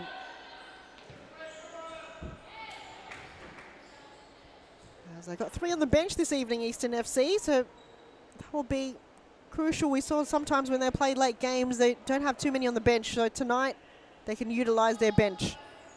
Melbourne Evolution have got 2 substitutes on their bench this evening. Here's Davies. Eastern FC track back to defend the ball, but it's still Evolution ball. Mason-Jones had to dive. Collected that well, footy kicked it. Gobbled up by Bradley. Here's Osler. Oh, dispossessed there by Davies. She can take off the old team if she wants. She's asking for the ball back. It didn't go back to her though. Very interesting decision making from Evolution. You got Beck Davies asking for the ball, but it's gone right past her.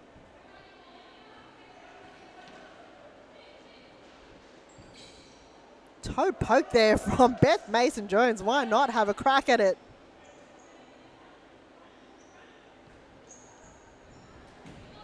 Evolution looking to be back on winning terms. Haven't won a game since Carlton Hart in round 16. Since then, they lost to Halberg United and Preston and Melbourne AQ.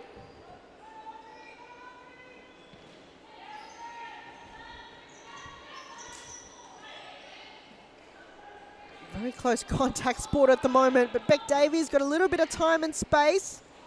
Looking to track back. And eventually ball given away.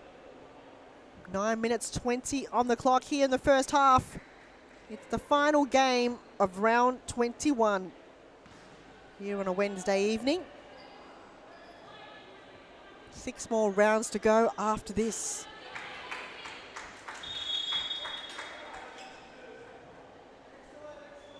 As Melbourne Evolution have called a timeout. We'll take a break. Plenty of futsal to come right after this.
Welcome back to the final game of round 21. Eastern FC holding the lead by 1 goal. Melbourne Evolution Yet to find the equaliser. We see the return of Beck Davies to the squad. Wearing the captain's armband, number 10. As Linda Sawa is back on the court for Eastern FC. Bradley, good to see her back on the squad as well. Long throw towards Williams. She wasn't able to bring it to ground. It's going to go back to Bradley.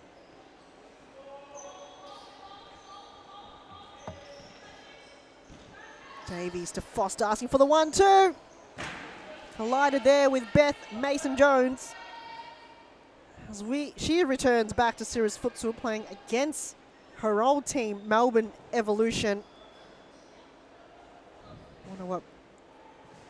You see the facial expression from Beck Davies when she saw Mason-Jones in goals for Eastern. I wonder what she would have thought. That was quite some time ago, many seasons ago, when Melbourne Evolution started and formed a Sirius Futsal women's team. And Beth Mason-Jones was probably here in the second season of Melbourne Evolution, I recall. Maddie Nobbs was the first goalkeeper to start for Melbourne Evolution when they started. Was a key member of the team for Melbourne Evolution, so good recruitment coming from Beck Davies to have Maddie Nobbs, previously playing for multiple other teams here in Sirius Futsal. Since then, haven't seen her much on the court here. I think she may have made an appearance with Preston last season, but since then, haven't seen much of ex-goalkeeper for Melbourne Evolution, Maddie Nobbs, on the court here for Sirius Futsal. But it's good to see Beth Mason-Jones back, as many other returning players this season. Chance here for Eastern to get their second, but it's bounced back into play. And side ball on the far end. Very bizarre, I haven't seen Moe Fatea managing Evolution for the past couple of weeks. We did see him made a comment on the stream earlier on in this evening. Moe Fatea, if you're listening in, thank you for joining in, and we do miss you. Not sure when you're going to come back. Fatea did coach a few other players in the competition as well. He was part of Melbourne Amazons and did coach Linda Sawa when she was there. And he's been around futsal in Sirius Futsal Women's for many seasons as well. He knows the ins and outs of a lot of the teams. Grober runs into a little bit of trouble and gives the ball away. So Melbourne Evolution, side ball here. Davies.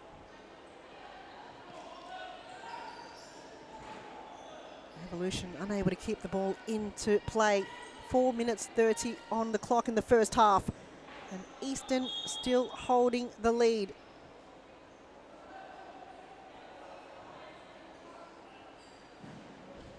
And Evolution find themselves back in the game. Grover looking to find Sawa on the far side, but she was under a little bit of pressure there.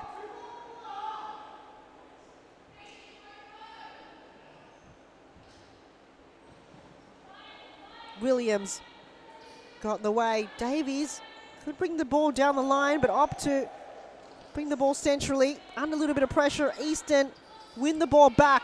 Here's Linda Sawa. That shot there got deflected by her own teammate. Bradley will bring it in. Foster is directing, or been directed to go deep. And Williams on the volley. Linda Sawa happy for the ball to go out of play.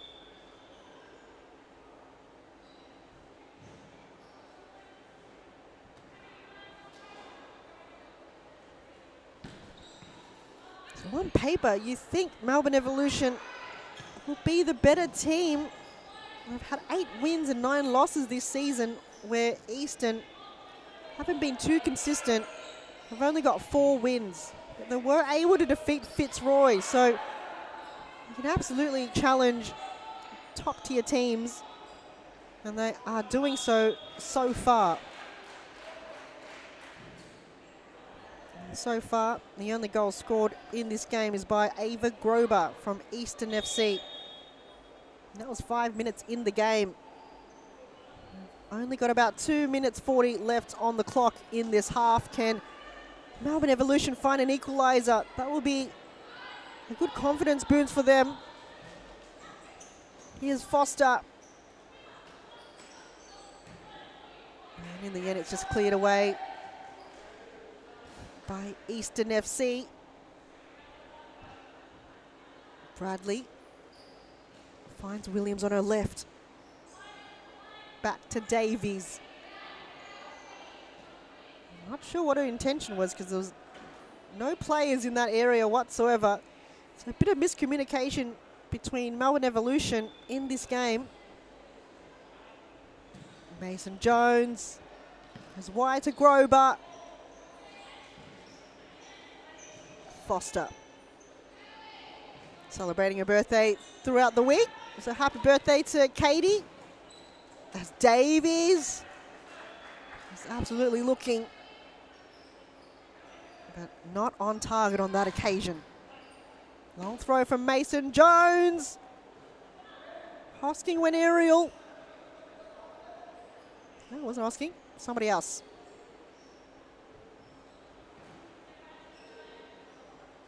Bradley opts to go wide and long. Nobody there. Evolution wins the ball back momentarily, but Grober wins it for Eastern. Sawa on the far side.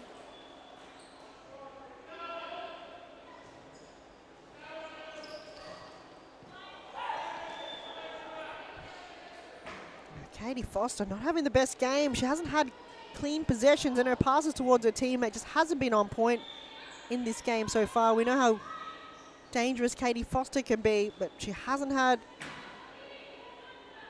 much possession, and if she does, she's always under pressure.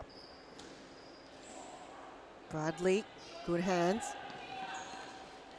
Quick release towards Williams, but she's quick, not that quick. As we count down, 25 seconds to go in the half, and Eastern holding the lead. Can they hold it for the next 20 seconds or so? Lots of work to be done in the halftime break for Melbourne Evolution to get themselves back in the game. And the difference between these two teams right now is Ava Grober's goal. As halftime whistle blows, 1 to Eastern, 0 to Melbourne Evolution. We'll take a break, and the final half of round 21 coming right after this. It's important for improve your career. The group is the key of success. If you don't have a union group, you can win some matches, you can win some tournaments, but finally you don't win the World Cup or you don't win the European Championship. You need a strong group and everybody go in the same direction. The futsal is totally different than in Europe or in other countries. I think there are good levels here in Australia. There are good players, so they have to work hard. And maybe in the future Australia is in the top.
final half of round 21 underway.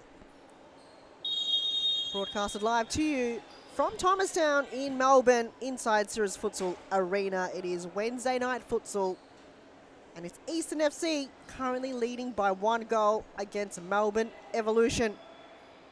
They've absolutely bounced back here, Eastern FC, after being defeated by Preston 14 goals to 2 in Sunday's evening's match. They're able to get themselves back in the game, where the week prior, last Wednesday, they were able to defeat Halberg United in a penalty shootout. So, not a very consistent team, but when they are on form, they are unstoppable. So can they find themselves back in winning terms? Or will Melbourne Evolution find a way back? Here's Beck Davies on her return in this season after missing for quite some time due to injury. So it's good to see her back repping the captain's armband. Melbourne Evolution just haven't found their groove for quite some time. Just haven't been consistent here, Melbourne Evolution. They had a bye round on Sunday. Before that, they were defeated by Melbourne IQ, 4 goals to 1. Then lost to Preston 7-0. And Halberg United the week prior, 4-3.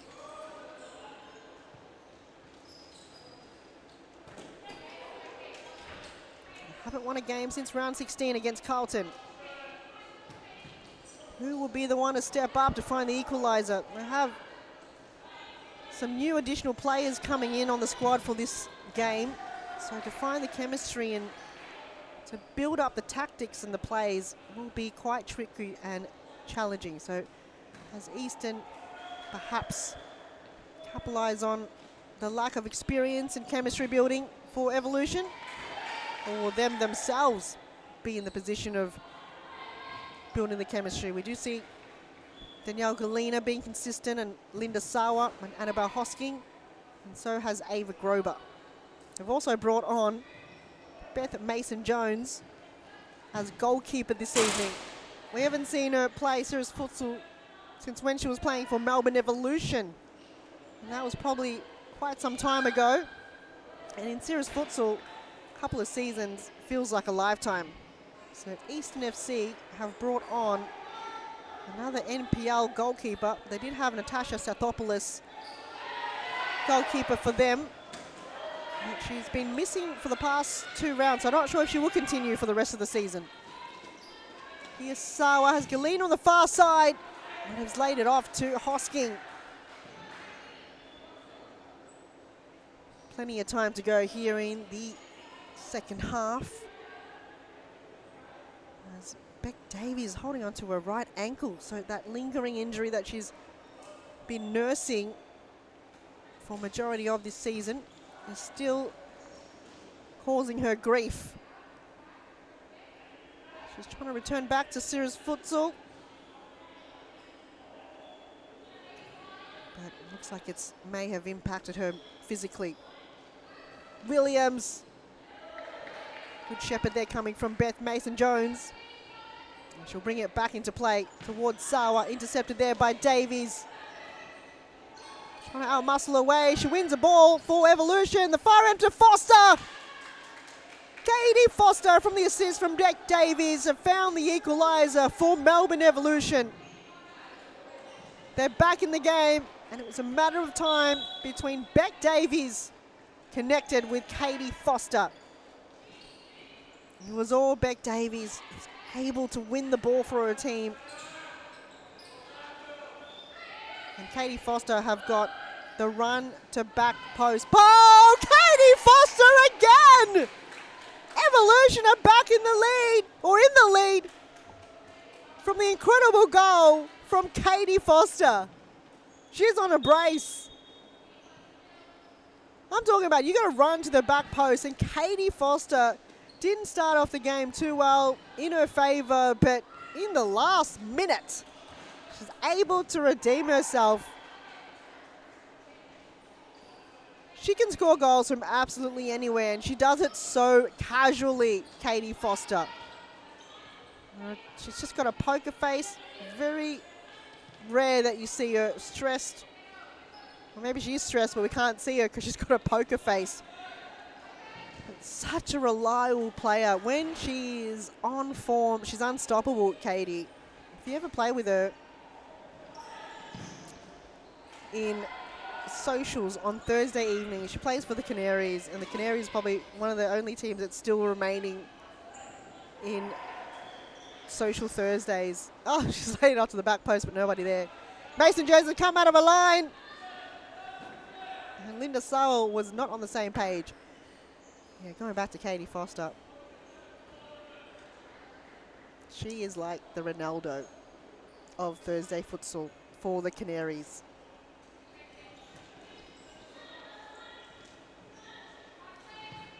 No, 2 back-to-back goals for Melbourne Evolution. You do not want to miss a pass from Beck Davies towards a back post because it is ingrained in you. If you don't run to the back post and you missed an opportunity to score a goal, she will sub you off no matter what. And that's how you score goals, in that fashion. And they managed to find a way through. Surely footy kick from Bradley, but it's just haven't gone to the target that she intended.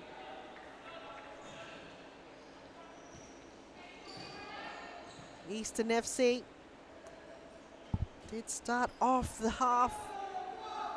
first half by leading, and yet in a matter of 29 seconds, Katie Foster have got her team back in the game for Melbourne Evolution. Here's Osler to Sauer.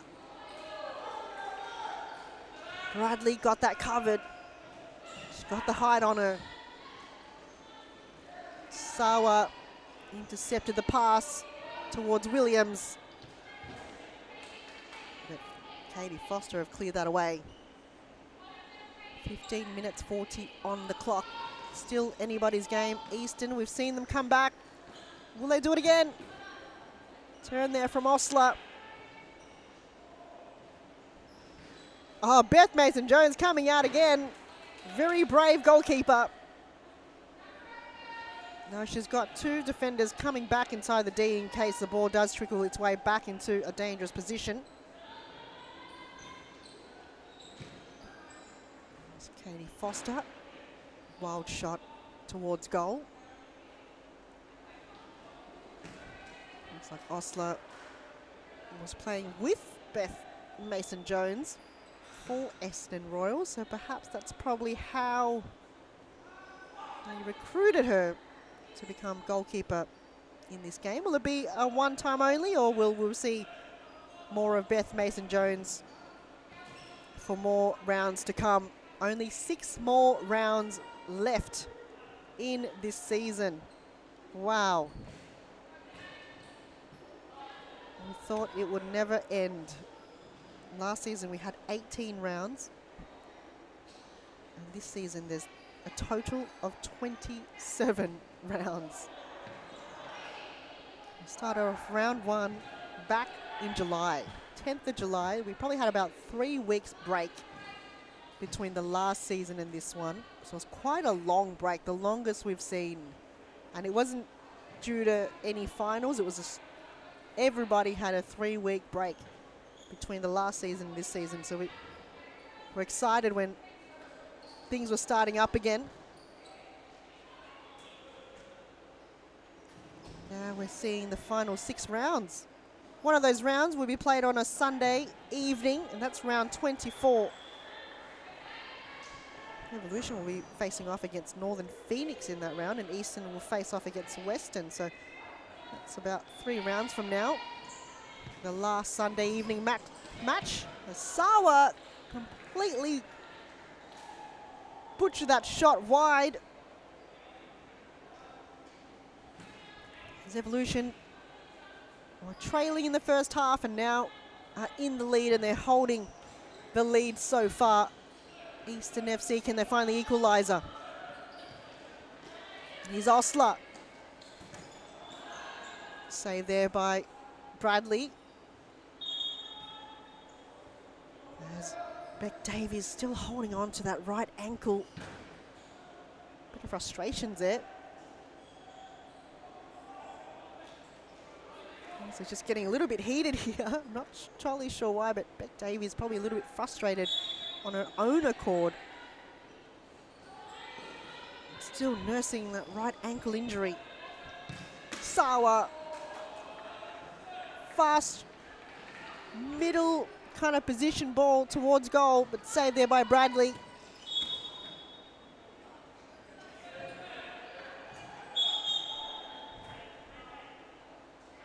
There's a little bit of confusion going on here. Ball was turned over, so a second corner kick can be taken here by Eastern FC. Sawa lines up, it's got in, the equaliser, it's on! Thanks to Linda Sawa. A wonderful corner kick. And Linda Sawa was able to be on target on that occasion, and she's found the equaliser for her team. First attempt wasn't great from the corner kick, and they were able to have a second opportunity at it. Audrey Osler able to find Linda Sawa. And it's still anybody's game with 11 minutes 30 on the clock. Very close game. Another nail biter. I feel like it's deja vu for Eastern FC. They're on a similar position or occasion last week against Halberg. We did see them with a 2-goal lead with a minute and a half to go. It's only until Keely Lockhart went, it's not happening this easily, and she scored 2 back-to-back goals in 40 seconds for Heidelberg United to draw in a penalty shootout. But Eastern was able to pass Paige Daly and win it in the end. Will it be another penalty shootout? Another 10 minutes 40 will tell us, and here's Linda Sawa again.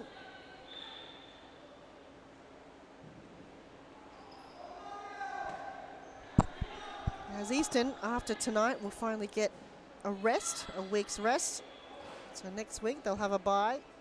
They'll come back in round 23 and go up against Melbourne AQ for the first game of round 23. Where Melbourne Evolution will verse Western United in the first game of round 22. Then it's Fitzroy for them. And then it's Northern Phoenix. Here's Sawa, one-on-one with the keeper. It's gone wide to the right. If only there was perhaps a teammate to help her out on the right. An opportunity there for Eastern FC to get themselves back in the lead. 9 minutes 30 on the clock, and it's 2-2.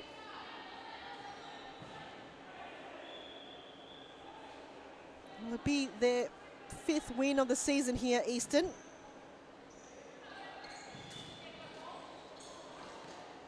Well, Melbourne Evolution keep the 3 points. Probably won't move much on the ladder, although will remain 5th place.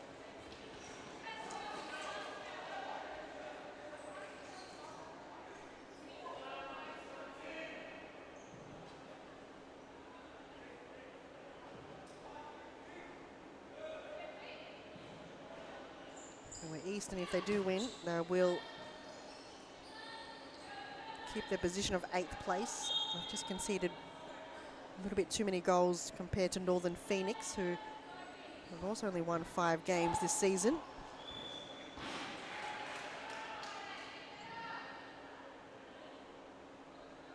Corner kick here for Melbourne Evolution. Oh! They're back in the lead, Melbourne Evolution. What a wonderful set piece, a corner kick. And that's what you practice in the training ground. Position yourself centrally, and then you just got to hit it hard enough to pass the keeper. Melbourne Evolution back in the lead, 3-2.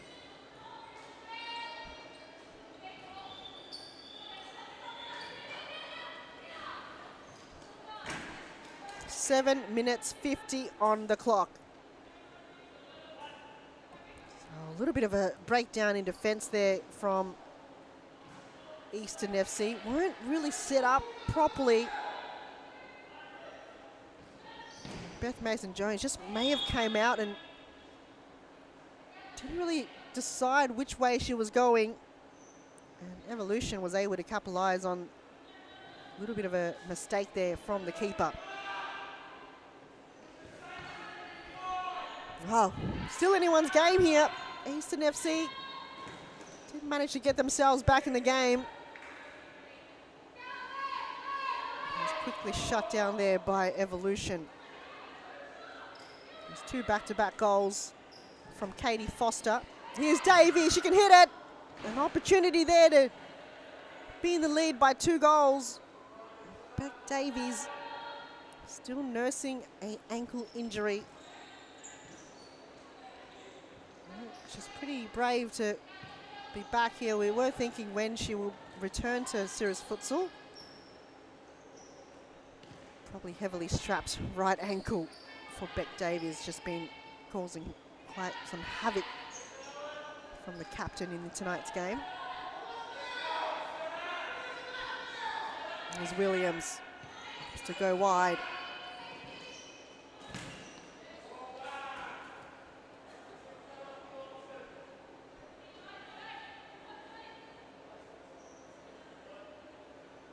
Long throw from Bradley towards Williams. Brought it to ground, bit of fancy footwork going. Play on, says the referee. Ball still into play. Chance here for Easton. Well done to Melbourne Evolution to track back and apply that pressure. Just under 6 minutes to go in the game. We've had the leader change 3 times already. This time round, it's Evolution in the lead.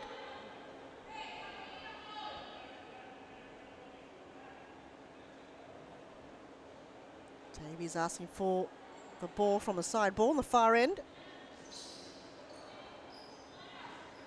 Sawa centrally. Chance here for Easton. Big save from Bradley. And Evolution. Can they hold possession here in the counter-attack? Williams been so good in terms of a foot possession. As a timeout's been called, we'll take a break. It's 3-2 here inside Cirrus Futsal Arena.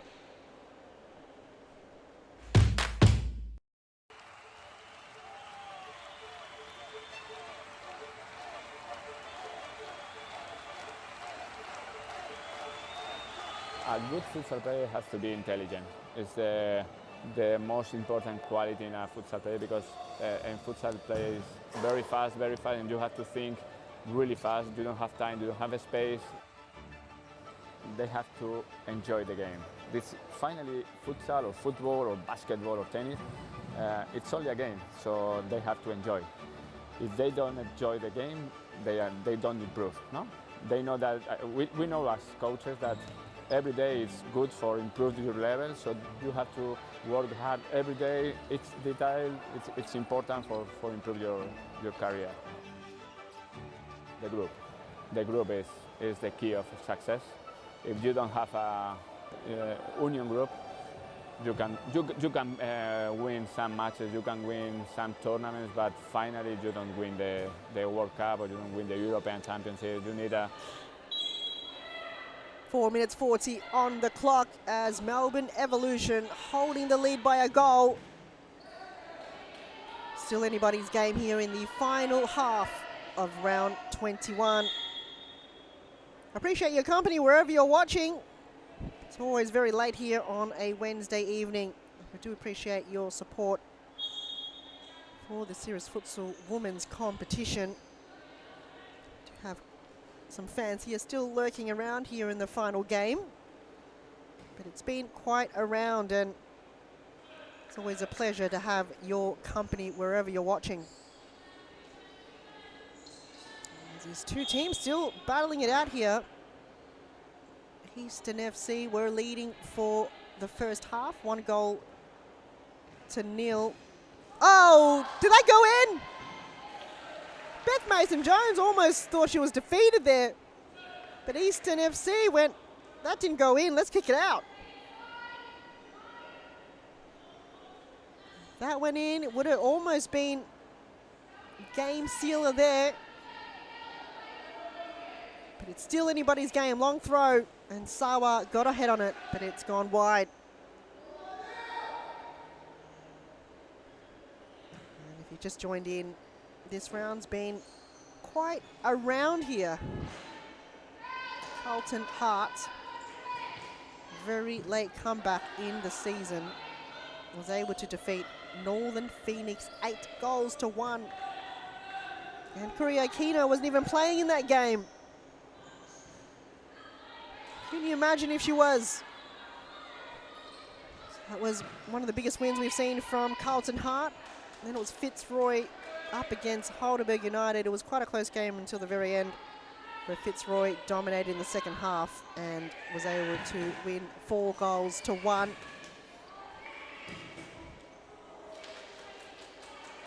Preston faced off against second position Western United. They were trailing by 3 goals coming into the halftime break and were able to score 5 unanswered goals in the second half to get the win. And this game so far has been the closest in this round, with over 2 minutes remaining. Melbourne Evolution holding on like a thread, like their life depended on it. But it just takes 1 goal to slip through to equalise. Will we go to a penalty shootout? Or will Beth Mason-Jones perhaps step up? She's a long way from home. It's a risky move. High risk, high reward perhaps. Playing a 5th man position. Williams up against Hosking. Ball is still live. She's got no choice forward, so plays it back to Beck Davies. Using her physical presence against Ava Grober. It is getting very physical here. Both teams have got everything to lose. Here's Sawa. And eventually cleared away. 1 minute 20 on the clock. Evolution be back on winning terms again. They have not won a game since Carlton in round 16. Eastern, their last win was last Wednesday against Halberg. Here's Mason-Jones making for the runs here. Will it pay off? Getting a little bit creative, Eastern FC. 1 minute on the clock. Bradley. Long throw wide. Evolution wasn't able to keep the ball alive. 54 seconds to go. Eastern FC, if they can find the back of the net in the next 49 seconds, this game will go into a penalty shootout. Eastern FC have been there before, only recently, last Wednesday. I don't think Evolution have gone into a penalty shootout this season, but I could be wrong. Williams.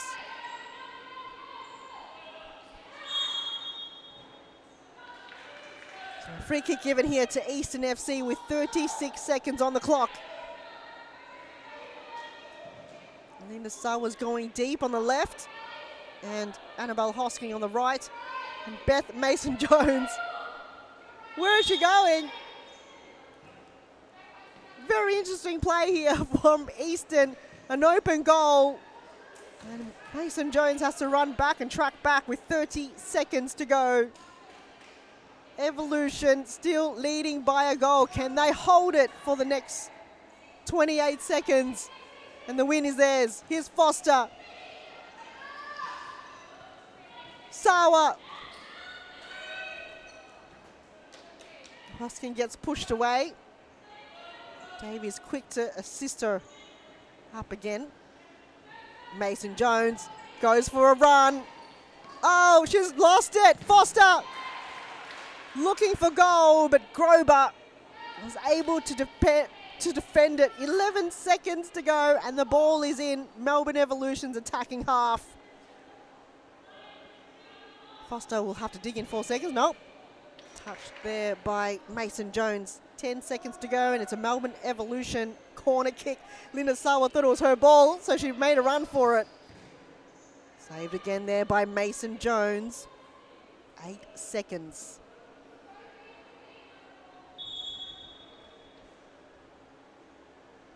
Side ball. Williams will hold it. It's the corner flag hold, but Hosking is on the move. Mason Jones turns. Grober. It's the final whistle, and Melbourne Evolution, trailing by a goal, able to get themselves back in the game thanks to 2 goals from Katie Foster that turned it around. Congratulations to them. What a win to Melbourne Evolution. And to close up round 21, the final score, 3 to Evolution, 2 to Eastern FC. And we hope to bring you a player of the match interview after this.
Grew up with low self-esteem. Was me and my mama, just us in the trauma. Hands up if you know what I mean. I see you, I feel you. I want you to know that you're not alone. I know what it's like not to have a home. Feel like I live in the end zone. I'm the one leading the drives. Running around in a benzo.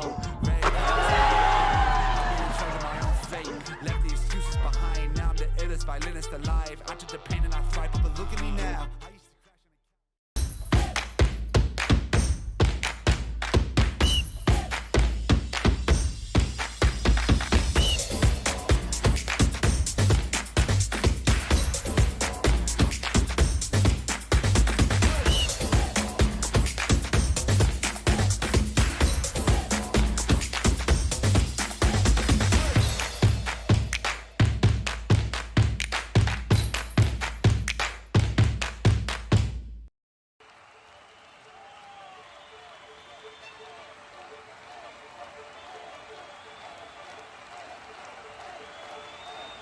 A good futsal player has to be intelligent.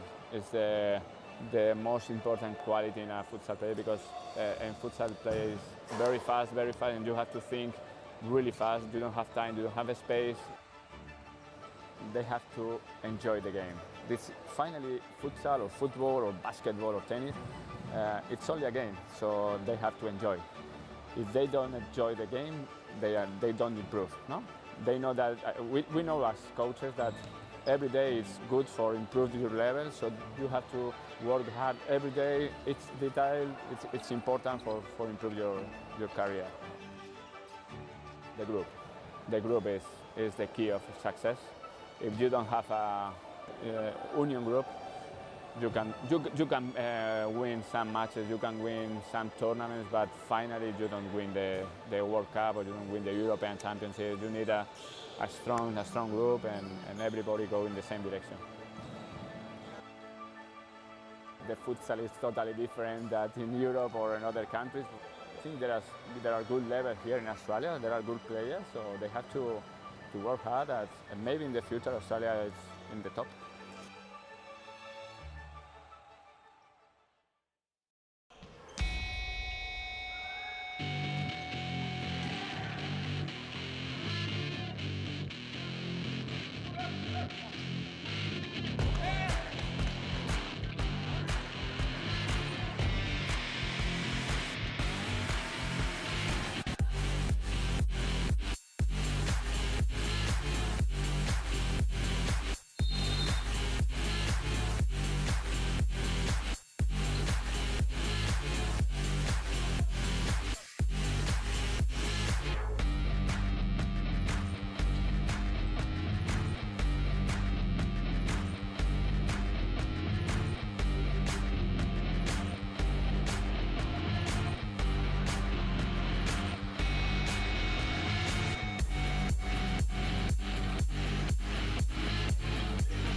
Grew up with low self-esteem. Was me and my mama, just us in the trauma. Hands up if you know what I mean. I see you, I feel you. I want you to know that you're not alone. I know what it's like not to have a home. Feel like I live in the end zone. I'm the one leading the drives. The crew riding round in a Benzo. Red I'm in charge of my own fate. Left the excuses behind. Now I'm the illest violinist alive. I took the pain and I thrive. But look at me now.